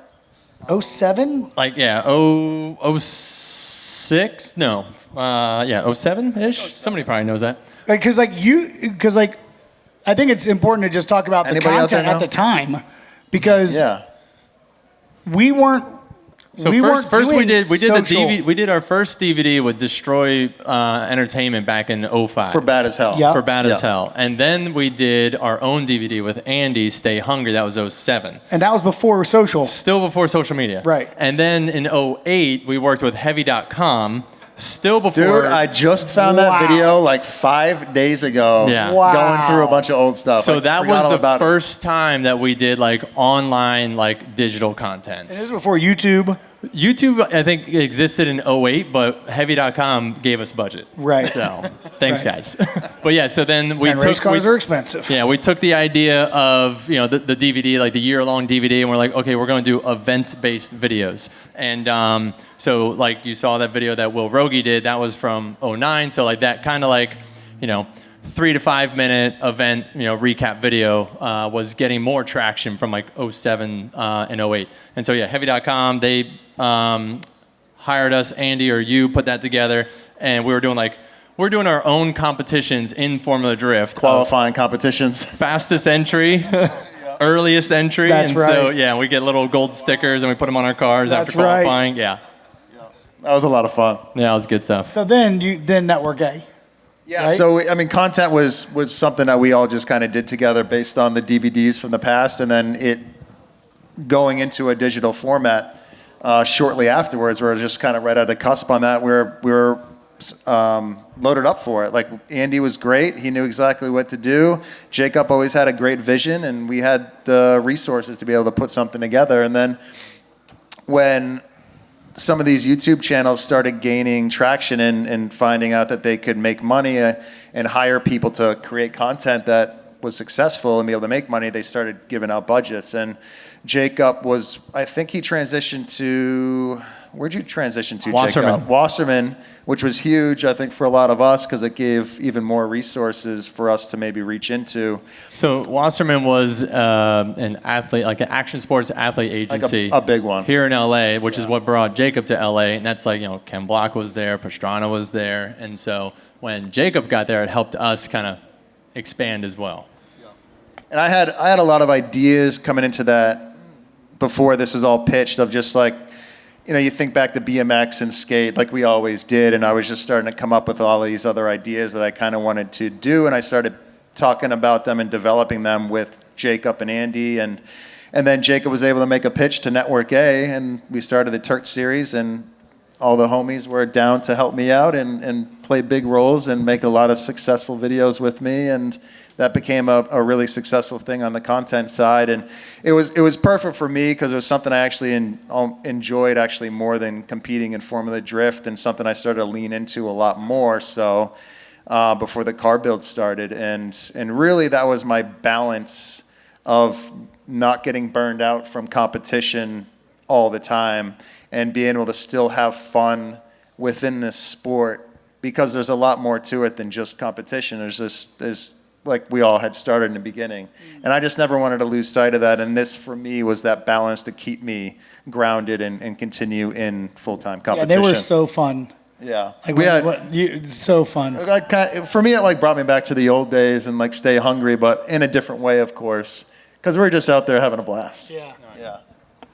Yeah, and then like the Network A deal started with Tuerck, and very successful making Tuerck, and then and expanded. We started doing other shows with them. Drift Garage. Yeah, we did Drift Garage, and then I did Garage Tours, Garage. I'm kidding on the last one, but no. So it, like Tuerck kind of started paving the way, and it gave us like these like spin-off. Like they're like we need more. We need more of this, and so that's how we really got thrown into like that digital content era, and then like that turned into Hoonigan, and then that turned into Donut Media, and then it turned into Race Service, which is where we are here. And we're like talking the other day, and like I have like all these funny pictures of day one here, Race Service. It's an old automotive dump. This is all just full of black widows and just gross and cobwebs. There's oil stains everywhere. And Tuerck and I are out here with the guys, and we're pressure washing the floors. Yeah, Tuerck back to his roots. And tearing out old lifts, and and like we used to keep our race cars in these garages, and we would work on them in here, and then we would leave a mess, and then they would get really mad at us, and so.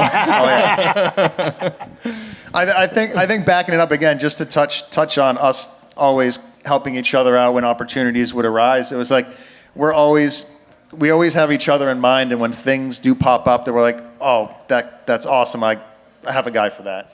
And it was always one of us. And then, Vaughn, back when he started RTR, I forget what year you started bringing me on to do demos with you, and brought me in as a great teammate to you and demo driver for RTR, which was a lot of fun as well. We did that for a number of years. Yeah. Yeah. Yeah, you did first St. Louis Auto Show with us, right? Yeah. Remember how cold that shit was? Freezing. Dude. Great time, though. Great time, though. Hi, Jared. St. Louis Auto Show, bud? Jared. Still doing it. 2011. Back hurts. Yeah. I'm skipping forward here to this photograph because I think it's a beautiful photograph, seeing how far you've come, because this was a real moment in time that in talking to you all, you've been focusing on this potential moment for over a decade, right? This was a moment that you all podiumed together. The Drift Alliance podium. Yeah.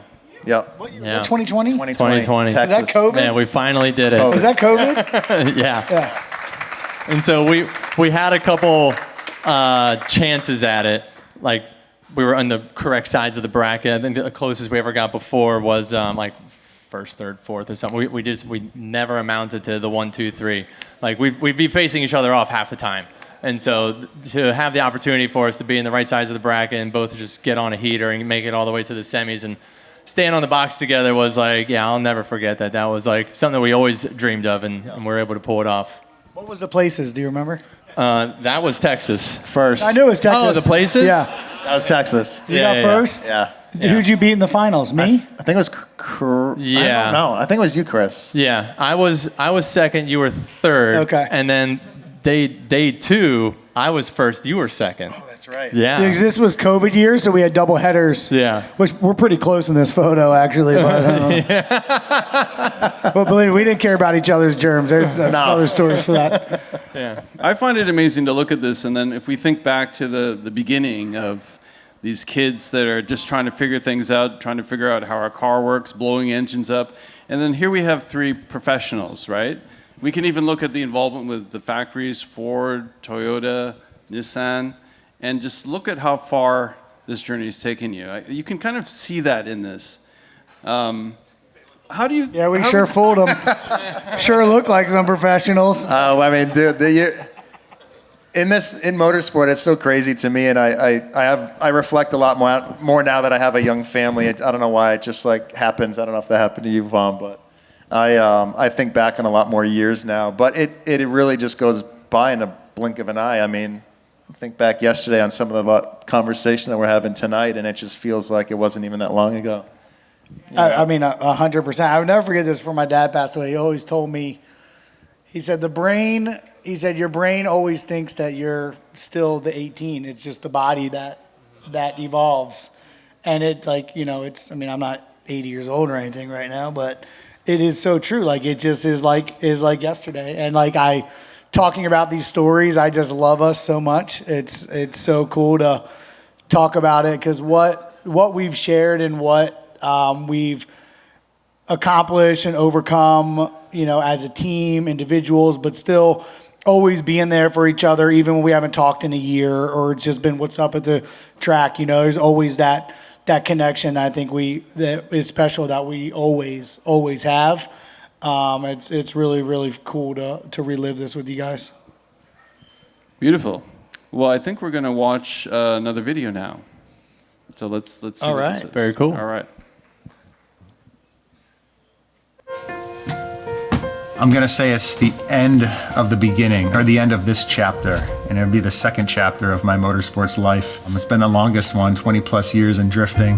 This is going to be my last full season in Formula Drift. It's crazy to think back on it. 20 years of doing something, you don't even think about it until you start looking at all the things that you have and have saved, and you forget half the things you did save, and that just keeps bringing back more and more memories as I go through more of it. It's been a pretty wild ride the last week or so. I'm combing through all that stuff and sharing memories. I'm not done drifting, of course. I'm just done with a full-time championship schedule. I'm still gonna have a full-time motorsport schedule, but I want to give myself time to do other things. I'm still an ambitious person, and I have other goals that I want to accomplish within motorsport, and I need to give myself time to do that. Taking this leap is definitely scary. It's something I've been doing for 20 plus years, and I just want to enjoy every moment of it this year with my family away from home at Formula Drift, the teams, the crews, the drivers, the staff at Formula Drift. I mean, I've known a lot of these people for 20 plus years. It's crazy to think about it like this and make the decision to actually stop competing full time. Yeah, it's scary, but I'm looking forward to seeing everybody and seeing the fans at every stop, just being able to drive against some of the best drivers in the world again. Yeah.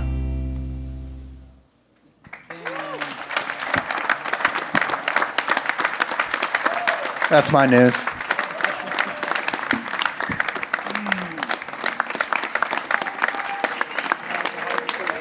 I'm stoked for you guys.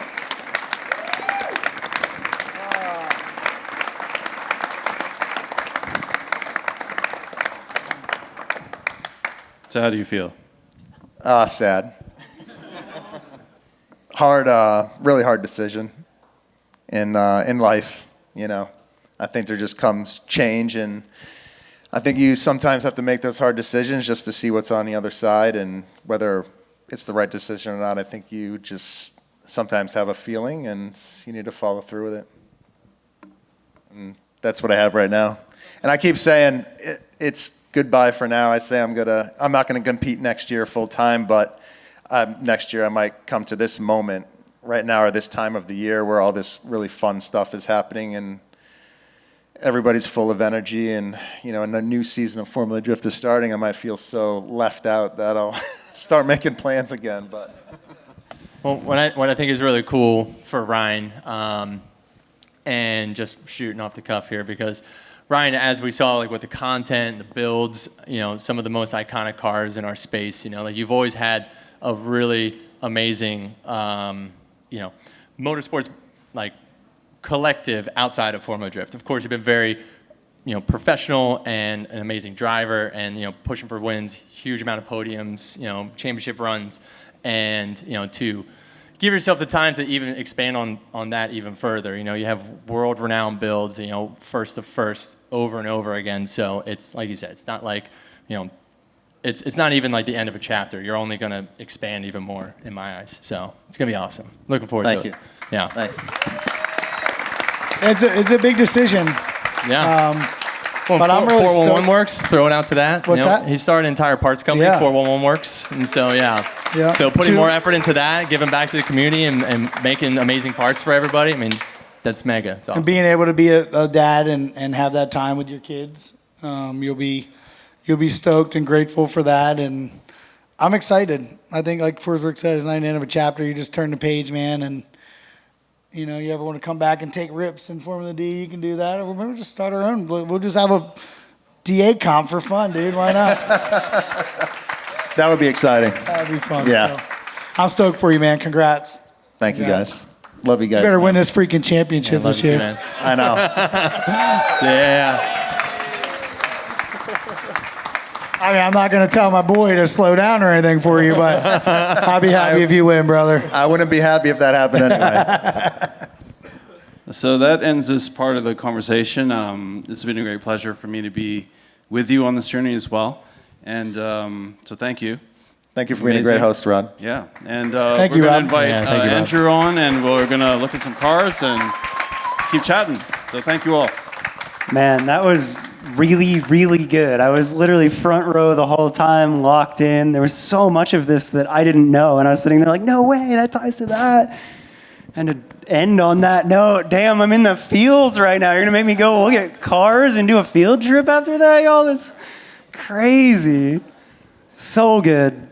That's awesome. You guys are cool. Thank you for what you did. This is nuts. Like, it's crazy for me. Like, I followed that on the internet, and like I would see these moments, and I would see all these things. I talk about this with the Race Service Squad all the time. Like, I work here now, but like I keep learning. Like, y'all did that? You connected that? And hearing your lore of all that, like, it's like truly like the way I see it, like you guys made the base for so much to happen, even outside of drifting specifically, just automotive, YouTube content. You keep talking about like BMX and skate teams, like you did that. You showed this whole next generation what could be done, and seeing that story, the way you told that was beautiful. Like, thank you guys.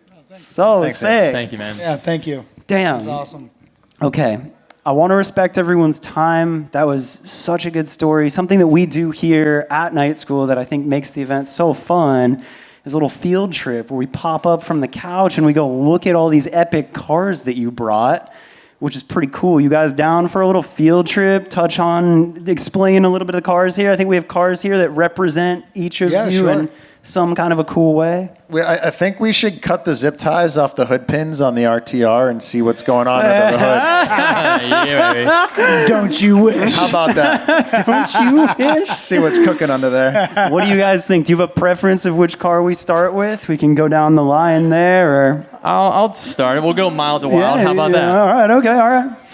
So this isn't a pro car, but I think that it represents, to me, I look at this car and I see something funny where a huge piece of your story was starting with a new Z. Yes. And you did this thing back then that like you said you made payments on that car for 5 years. Oh, yeah. Just to make a mark and to do something different. And I've always kind of associated you with like the dude that does Nissan so right.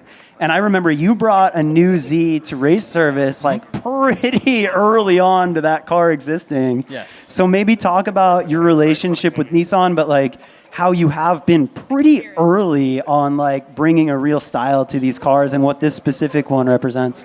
Yeah, so like I mentioned earlier, my first professional drift car was a Nissan Z. And at the time, I was one of the very few people driving a current model vehicle in Formula Drift, especially one that was not with full factory support. And so, like we said, I saw kind of the writing on the wall. I didn't know what I was doing, but something in my gut told me like to sell your car, buy this, and like this is your future. You know, similar to like how Vaughn, he didn't even know why he was getting into a Ford Mustang, but look at him now. And so for me, it's like I saw that car in the showroom, and it was just like, I'm like, that's me. I got to get that car. And so moved to California. Like I said, blew the motor, like wrecked it, banged it up, and like fixed it up and took it and competed in Formula Drift with it. And like I said, I was making payments on that car when it was caged and everything else for years. I'm sleeping in a garage like a few miles from here, literally making payments on this car because I chose the car over rent.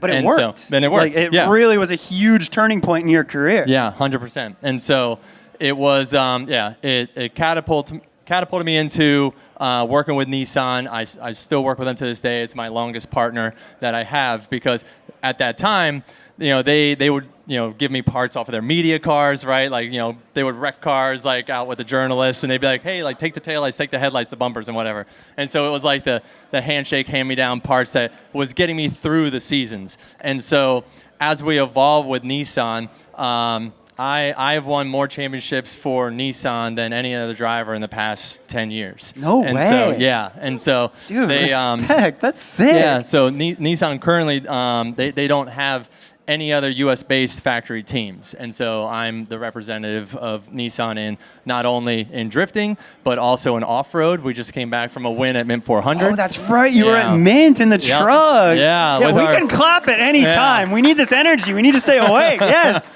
And with that, we were able to launch.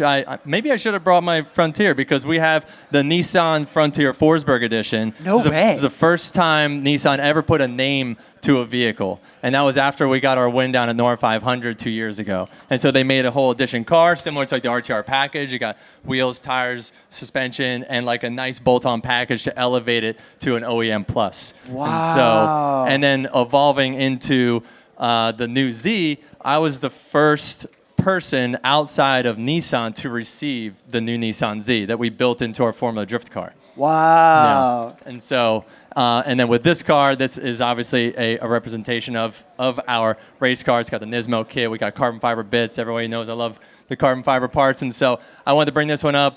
Just like Tuerck, my pro car is getting prepped for the weekend. Yeah. And so this was the obviously closest thing that I could bring to represent my connection with Nissan and, you know, all of the new chassis we built with them over the years and breaking new ground, doing one-of-one builds and being a representative for them at the SEMA show, you know, displaying new vehicles, new builds, new parts, and helping them develop and do R&D parts for the Nismo brand.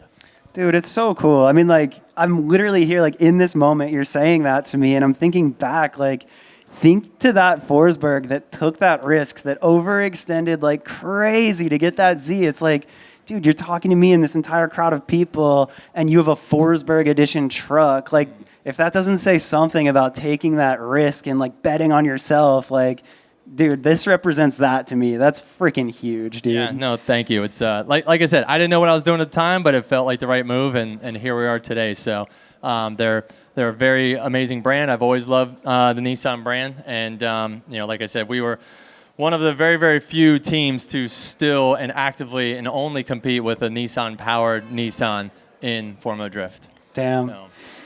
That's really cool. That's really, really cool. Yes, yes, I love it. All right, let's keep the field trip going. Yeah. Let's go check on Tuerck's car. I was talking to Tuerck earlier about this car, and I think there's like a funny little moment to it because this car here is the 4-cylinder car, and your pro car is a 6-cylinder car. Yeah. Yeah, so But for a long time, or for a second there, you were the only pro with a 4-cylinder car. Is that right? Yes. Yeah. Yep, in Formula Drift. So this is the GR Corolla. This is actually the sister car to the Pro car. They're essentially identical minus the... Can everyone hear us? There's a little bit of an echo, so if you guys don't mind, just give it a little bit of space. So this is essentially a mirror copy of the Pro car, minus now this has the 4-cylinder engine still in it.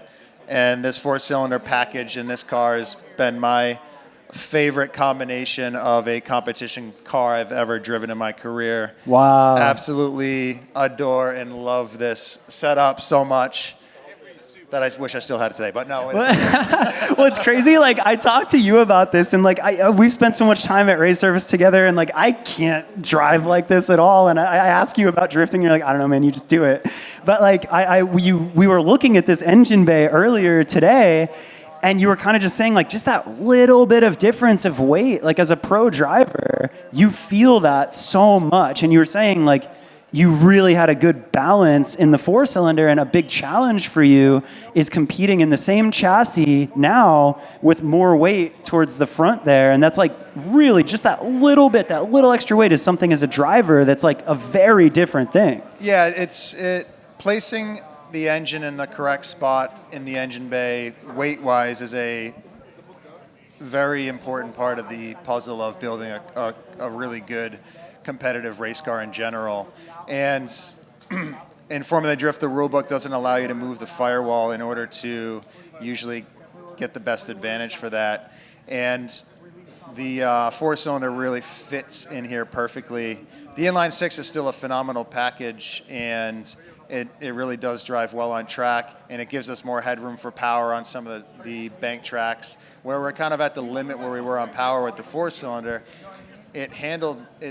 The chassis handled phenomenal with this package. The inline 6 gives us a better advantage on a lot of the bank tracks where we actually do need more power and have headroom. So we have an advantage there. But the extra cylinders over the front axle change the way that the car reacts and pivots, and it feels like it drives like a heavier car, whereas the 4-cylinder is a lot more reactionary. Yeah. And it drives like more of like a lightweight car with the lightweight engine in the front end. Totally. But the inline 6 actually isn't that much heavier as an overall package. So It's only about 45 pounds heavier than this 4-cylinder package. It's purely just like the balance of it and where that's at. Where the engine placement is. It's always so crazy to me. It's pros and cons of everything when you're building a car. There's going to be a give and take, and sometimes you just got to choose one or the other, you know? Yeah. Are there any other details? Like, I think that for some people here, like, this is being very, very close to a pro car, like, very different from a standard GR Corolla, but like you have, to me now, like I can't see a Corolla hatch and not think of you. That's a good thing. Yeah, no, dude, like you made these so iconic. Is there any other like fun Easter eggs that people should know about in this car, or like anything compared to a different? Well, Freddie's the one who really championed this vehicle, and him and Steph are the ones who really developed this platform. But before I had the opportunity to step in it. So thank you for getting it to where it was and allowing me to take over. Because then you had to develop a new car. What's up, legend? Damn. So Frederick is the one who championed this car and made it good to see you. Made it really successful and an easy platform and me step into to have a car that was already pretty much dialed on track. And then as soon as I got in this thing, I was on the podium and driving probably the best I have in my career. So, hats off to Stefan and Jen Horsey who helped make that happen, and the Toyota partnership that also allowed that to happen. So it's been a really great ride, and next year, if I don't get to drive the car, I'm going to be really bummed. So hopefully I can talk Toyota into having a couple maybe private test sessions in this thing so I don't lose touch. I mean, dude, another moment that I think about, it's like I hear your guys' story and I've known you. I haven't known all those roots, but it's like here we are talking like you're all three speaking to very much driving and representing for huge OEMs. And you go back to those moments that you guys were talking about. And I think like, we kind of talked about it a little bit, but I really respect you guys for starting just chasing a dream, sleeping in parking lots and driving literally any car and just trying to get power out of it, to now it's like you all represent these OEMs and you've done these incredible race programs and all that. And it's like, I can't think of Toyota without thinking, Tuerck, yeah. That's the Corolla, whatever. Thank you, Andrew. It's really cool. I'm going to get super in my feels if I talk to you about retiring. So I'm just going to say that I love watching you drive. Thank you for showing us this. It's awesome. And I like watching you drive regardless if it's 4 cylinders, 6 cylinders. Thank you. let's move over to the old RTR whip. Where you at, Vaughn? Pop the hood. Pop the hood. Are we popping the hood? Is it real? Or No, we're not popping the hood. We will Okay, start it all right. though if you'd like when the time's right. So again, RTR, like you talked about that, that's a huge moment. And like, I feel you, it's kind of cool to hear like, you were the JDM kid and you're like, dude, American Muscle? Like, nah, I'm good. And then you were trying to be like, no, this could be good. And I really think about that because I was that too. I was like, why would American? Nah, like JDM, S13, is that? Yeah. And it's so cool to see, like, no, that was you. And then you had this vision. And it's like you think back from those first Mustangs that you were driving to now. And it's like not only has the drift car and the pro car evolved, there's literally out front a Ford RTR that came from the factory. It's not even like a dealer upgrade program. Like you can just go to Ford and buy an RTR. Like, dude, you did it. Like the Mustang thing, the pamphlet you brought to them, like you're here now, you did it, good job. Thank you.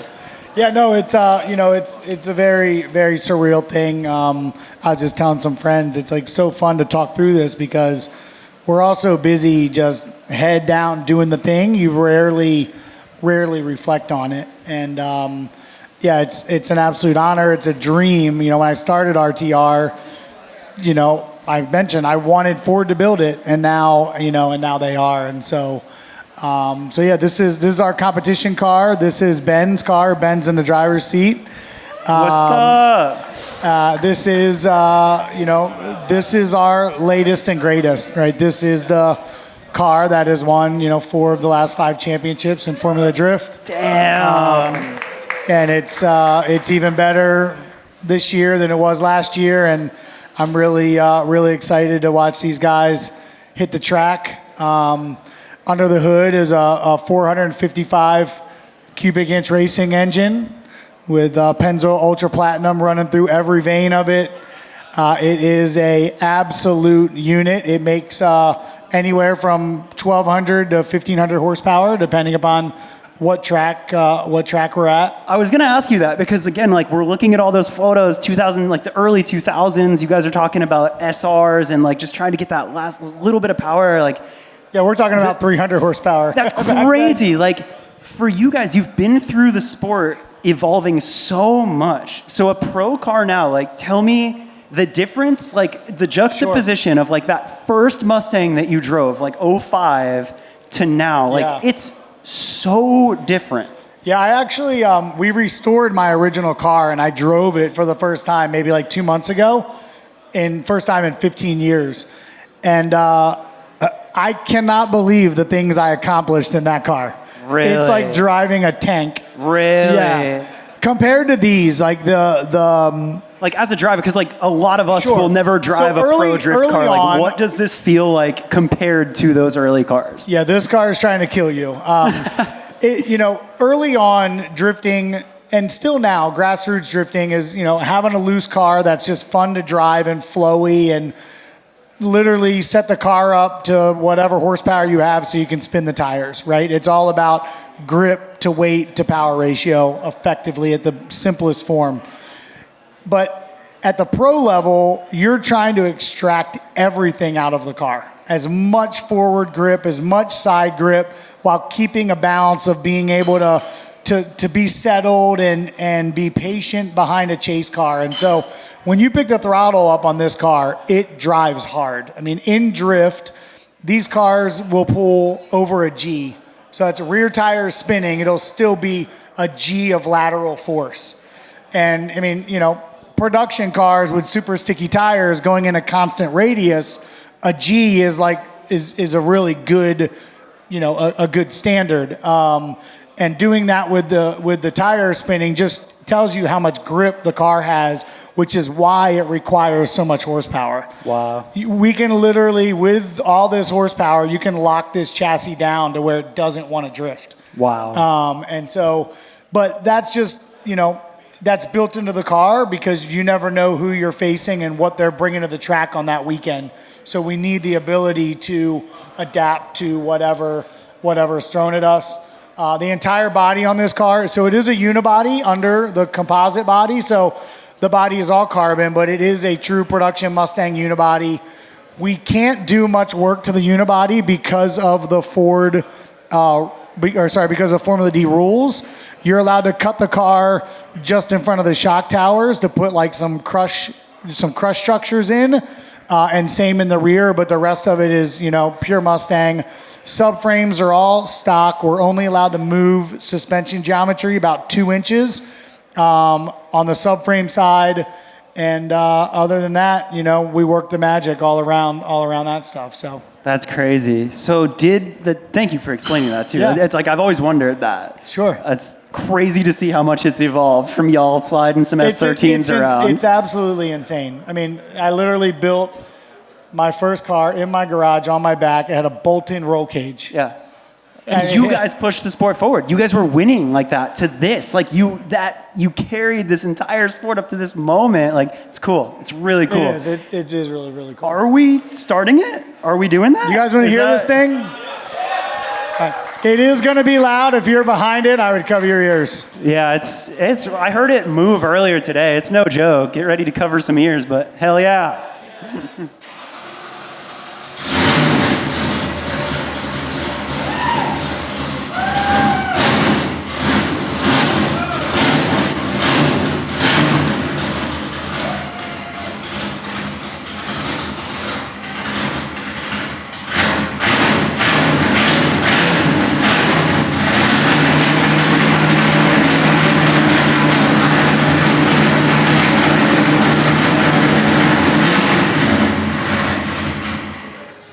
It's still, yeah, buddy.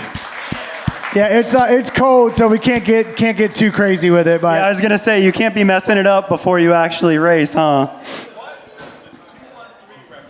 The 213 is Ben's number. That's his driver number. Yeah. It's Ben's number. No, not is that an area code in LA? Yeah. Oh, that's hilarious. Yeah, he's from Alabama.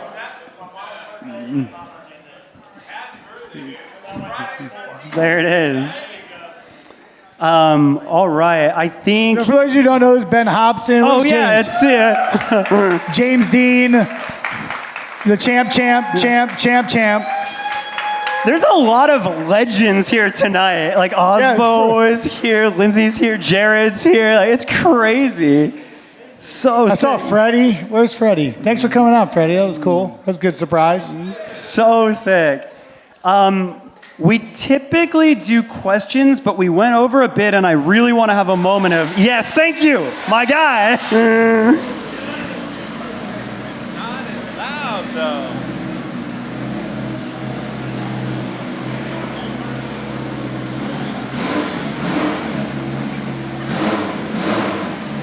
We're going to do Q&A. Yeah?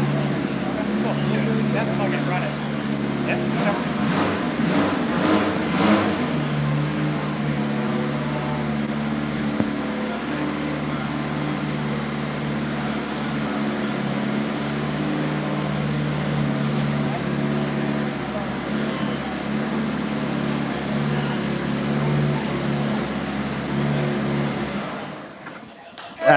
That's about all we can do as well. She's got to do a full warm-up before we can really get into it. But I know it doesn't sound as aggressive as a killer V8, but she makes probably about as much torque as that thing does. Well, hey, Tuerck. On nitrous. Tuerck. Silent but deadly, huh? That's right. I was gonna say, like, it's actually pretty sick that, like, you hear that difference and, like, that's a pro car. Like, you're competing in that four-cylinder and throwing down. Dude, this four-cylinder is insane. It's a 2.7 liter. It's got like a 102 millimeter stroke on the crank. And I was convinced when I first started driving this that all Steph wanted to do was just try to throw the rods out of the block with the nitrous hit at like 3,000, coming on at like 3,000 RPM. Because it would hit so hard, the torque map on the dyno graph was just like a mountain. It just went straight up and down. And it was awesome. And it is also a very impressive motor. It's nuts. Well, because to that point, like, you're talking about, like, SRs and turbo four-cylinders. So what kind of power would a turbo four-cylinder in a competitive car now be making? I mean, the inline sixes are capable of 1,200, I'd say, right now, or more but nobody really wants to put a turbo that big on their cars. And then This thing did, I think the best it did on the Motec, like the VE calculator, was I think like 1,005. That's so what crazy. we had on it, and that's obviously with a nitrous head. And this thing is just a really fun car to drive. 4 cylinders are awesome when you can make big power with them. I think 4 cylinders are awesome always, dude. I'm a Honda guy forever. I mean an FD competition. Yeah. I'll give competition. you that. I'll give you that. I can't speak to that, but I'll give you that. All right. We'll shuffle back real quick to the chairs. We'll do some questions, and then we'll wrap this thing up.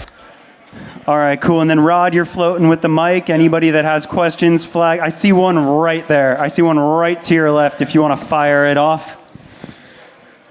Yeah, I'm Joe Rosales. I'm a big fan. I've been watching FD for over 10 years.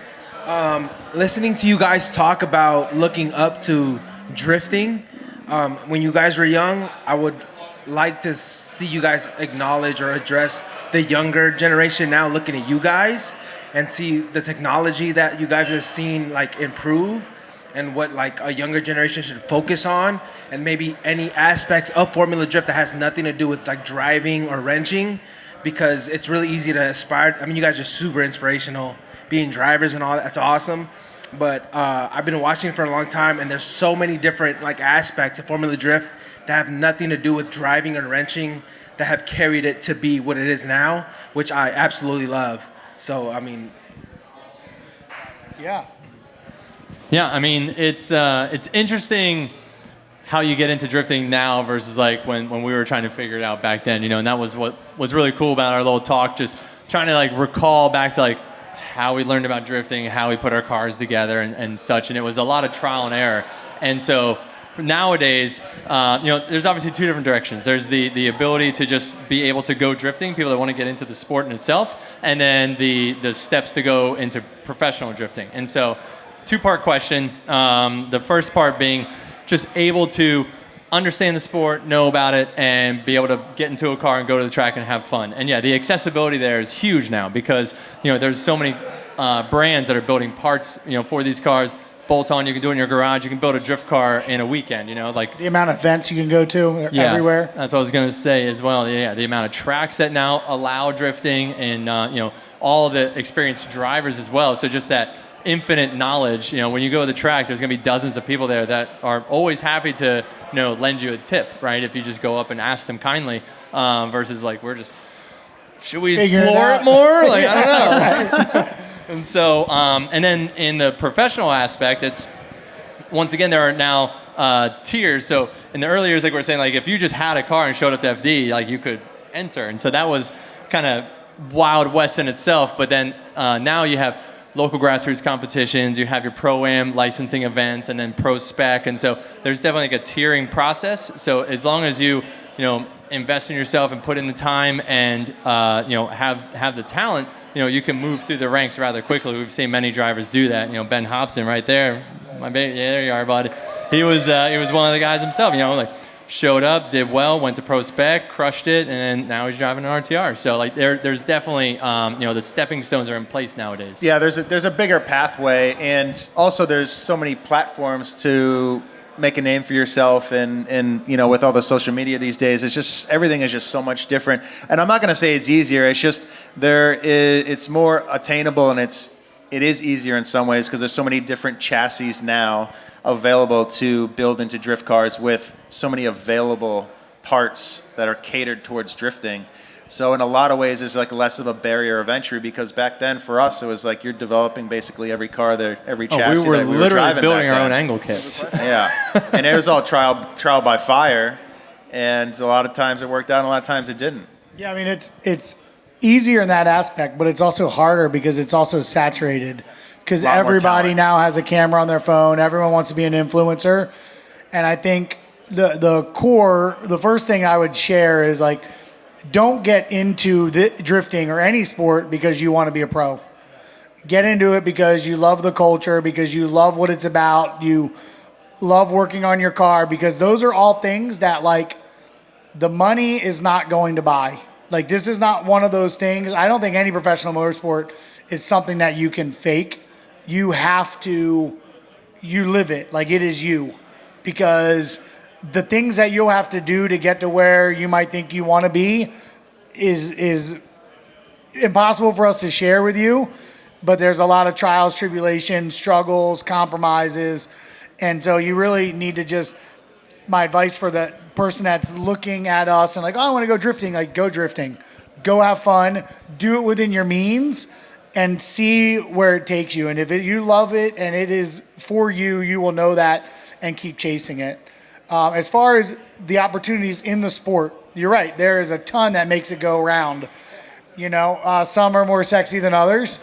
But, the biggest thing that everybody needs is the marketing.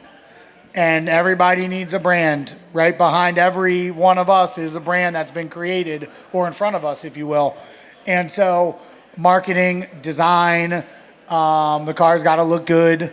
Your gear's got to look good. So there's, creative. Like, this is a space of creating. And so I think there's a lot of opportunity for that.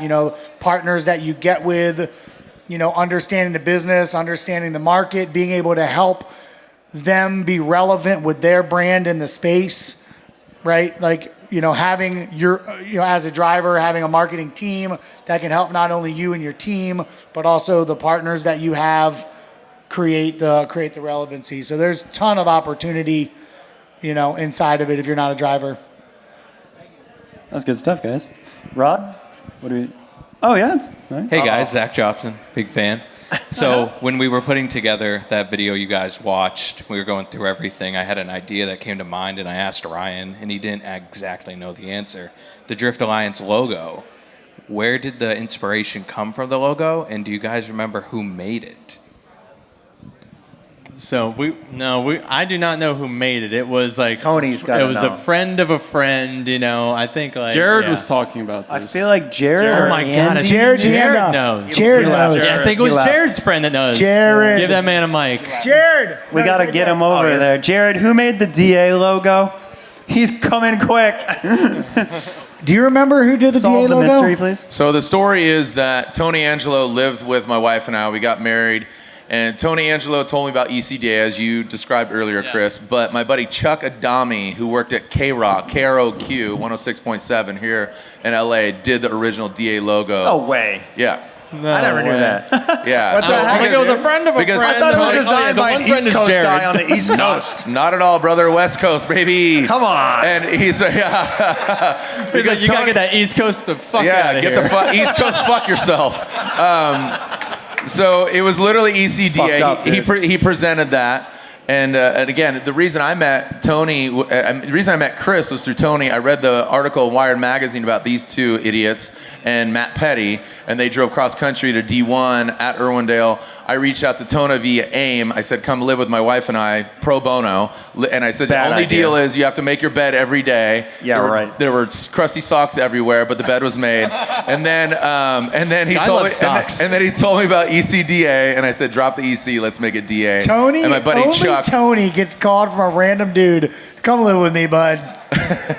Come live That's with me. it. So my buddy Chuck Adami, who currently lives in Las Vegas, when I worked at TMR Magazine back in the day. Jared, keep holding that mic. My question is for you. In all of the lore, you've been around for so much of it. Yeah. Are there any core moments in all of this wonderful night that were missed that you feel like need to be said? Even like earlier, Victor Carrillo of ID Agency was recounting when we went to the Gumball 3000 movie premiere, and Alex Pfeiffer, shout out to Alex Pfeiffer, who was an ace as well, right. R.I.P. He was, Alex yeah. Pfeiffer, battle version.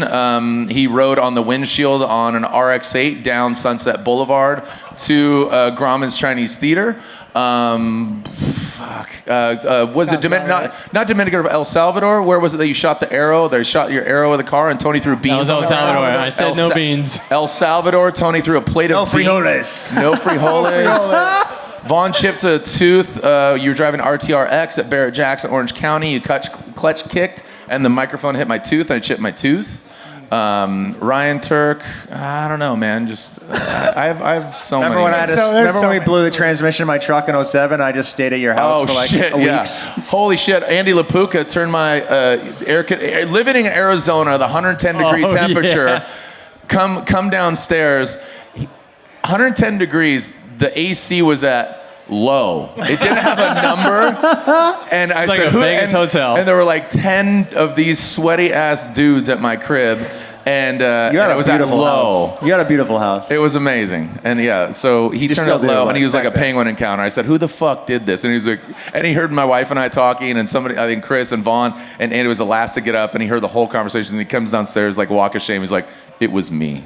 I said, well, you're paying for the power bill in 110-degree Arizona. I remember that. Yeah. No, the blue van, these guys are amazing. I'm so proud of them. I feel like it's their wedding as well, and they need to be celebrated because all three of these gentlemen, and Tony Angelo and Alex Pfeiffer and Ryan Hampton and all the drifting community should be absolutely celebrated because what they didn't say is just the sport in general is looked down upon, and then you get people like Zwart, you get people like James Schieffer, you get other people. Now drifting is absolutely fucking legitimate, and now it's a unit of measure. You go to Goodwood Festival of Speed and people are like, yo, drifting is sick and drifting is this, and like you go to like it's not a sideshow, dude. You talk to Jim Farley at Ford, you talk to Nissan, you talk to the Toyota execs. It's not just a side plate, dude. It's a main entree. It's a big ass fat steak with a lot of gristle and a lot of meat. So I'm so proud of drifting. I'm so proud of these guys. So thank you. Thanks, Jared. Thank you, Jared. We love you, bro. See you tomorrow. What a good mic drop moment, Jared. That was pretty epic. The fist up. That's awesome. You want to pick the next one? No, please float. Grab whatever, or unless you're asking me to. We got one right here in the front, right there. We You got got the one guy here, in the we got blue there, right we there. got there. Ryan, I got a question for you. Toyota's clearly the coolest OEM here, so. No doubt. And here being at Race Service bud. Donut, you put a Ferrari engine inside of a Toyota. First, how did Toyota feel about that? And second, how did it feel driving that thing at Goodwood? And third, how did it feel doing a tipsy with it? First out, when I built that car, my relationship with Toyota was still at its infancy, but was blossoming at that point, and they definitely just allowed that to happen, which was great. They're like, we gotta make this guy stop putting Ferrari motors in our cars. I truly had no idea that it was going to be that big of a hit, and it was just, it was more of a precursor to what I actually wanted, which was the Judd engine. And I was like, the Judd engine was still really far out of reach, and that engine, and my sponsor Gumout at the time, wanted to build like a classic Celica from the 70s and put a 2J in it, but that had already been done at that point. And I was filming Tuercked, and I went up and did this supercar episode with Damon from Daily Driven Exotics, and he had a 458 at the time. And I was like, this engine is sick. Like, wouldn't it be so cool to put this in like a Toyota chassis and go drifting with it? So that idea was just, swirling around in my head that year. And then when I got approached by Gumout to do a build project, I was like, okay, that's already been done, but like, what if we doubled or tripled the budget and did this idea instead? And Rusty, who everybody here knows, is a absolutely great guy, and he just believed in it and supported it and found the money internally and made it happen. And that was kind of the end of that. The drifting of it was awesome, and smashing into that mountain at the first shot of the day was really shitty. And Goodwill was awesome. It's crazy. And Mad Mike was my champion to get me there that year in 2019, which is my first year. And to bring that car there, that was actually the best it ever ran, and we had like 0 issues with the car that entire week, which was phenomenal. It was, that was one of my more special moments of my career, is to be able to bring that car there and actually drive on that infamous hill in that infamous event. So sick. Rod, you still out there? Yeah? You got a question over there where you're at? All right. Also, again, my responsible friends, let me know on our time check. I still want to give away these Formula Drift tickets. So, yeah. One more after that. Thank you for taking my question. I go back to the Drift Missile series that you did, Chris, with Ryan Tuerck. And I'm just a big fan of you guys. So a lot of the involvement that I have with drifting has to do with you guys. I grew up with Datsuns and Nissans. Nissan is the coolest OEM here. That was awesome. Battle. But before I want to ask everybody like what's next for you guys, Chris, I want to start with you. Like you said that you went from financing a Z, which was like probably the best decision that you made, like at least in my opinion, because I'm in the same boat with you. But what can you tell us about the future for like Nissan? I know that like Infinities, I don't know. There's a lot of performance involvement there that like I feel like is untapped, and I feel like if there's anybody that's going to take us there, it's going to be you. So Toyota has a lot of really dope cars right now. Like I want to know what's next for everybody. Of the best tuner cars out on the road today. But yeah, no, thank you very much. And to that point, I am, as I mentioned earlier, actively working with the Nissan, specifically the Nismo brand in the U.S. And we are working to develop more parts and to have more of a staple of Nismo in the United States. As you know, in Japan, they have the museum, they have all the components, and there's just such a vast array of JDM culture with the Nismo brand overseas. And so we're trying to bring that over to the States, because we know that the culture loves it and they want it, and we need to help them to be able to facilitate that, right? And so to help that grow, because yes, to Vaughn's point, it's essentially what he did with RTR with Ford, is like, hey, like, pretty cool product, what if we made it better? and he did it on his own, which, so hats off to him for like really just building an entire brand, building what would essentially be like a Nismo to Nissan is RTR to Ford. And so he did it off his own back. And so I'm trying to work with the brand to do it, because I don't have the brain power like this guy to do it on my own. But yeah, it's once again, it's a very cool brand. I'm happy to be with them. That was awesome. Did we miss anything before we conclude this from your guys' perspective? Oh, there's so much more to talk about. So we could do this for freaking 2 days. Yeah, I'm telling you, 07 would be a 4 to 6 hour conversation from start to finish. Just 1 year. It was just so intense.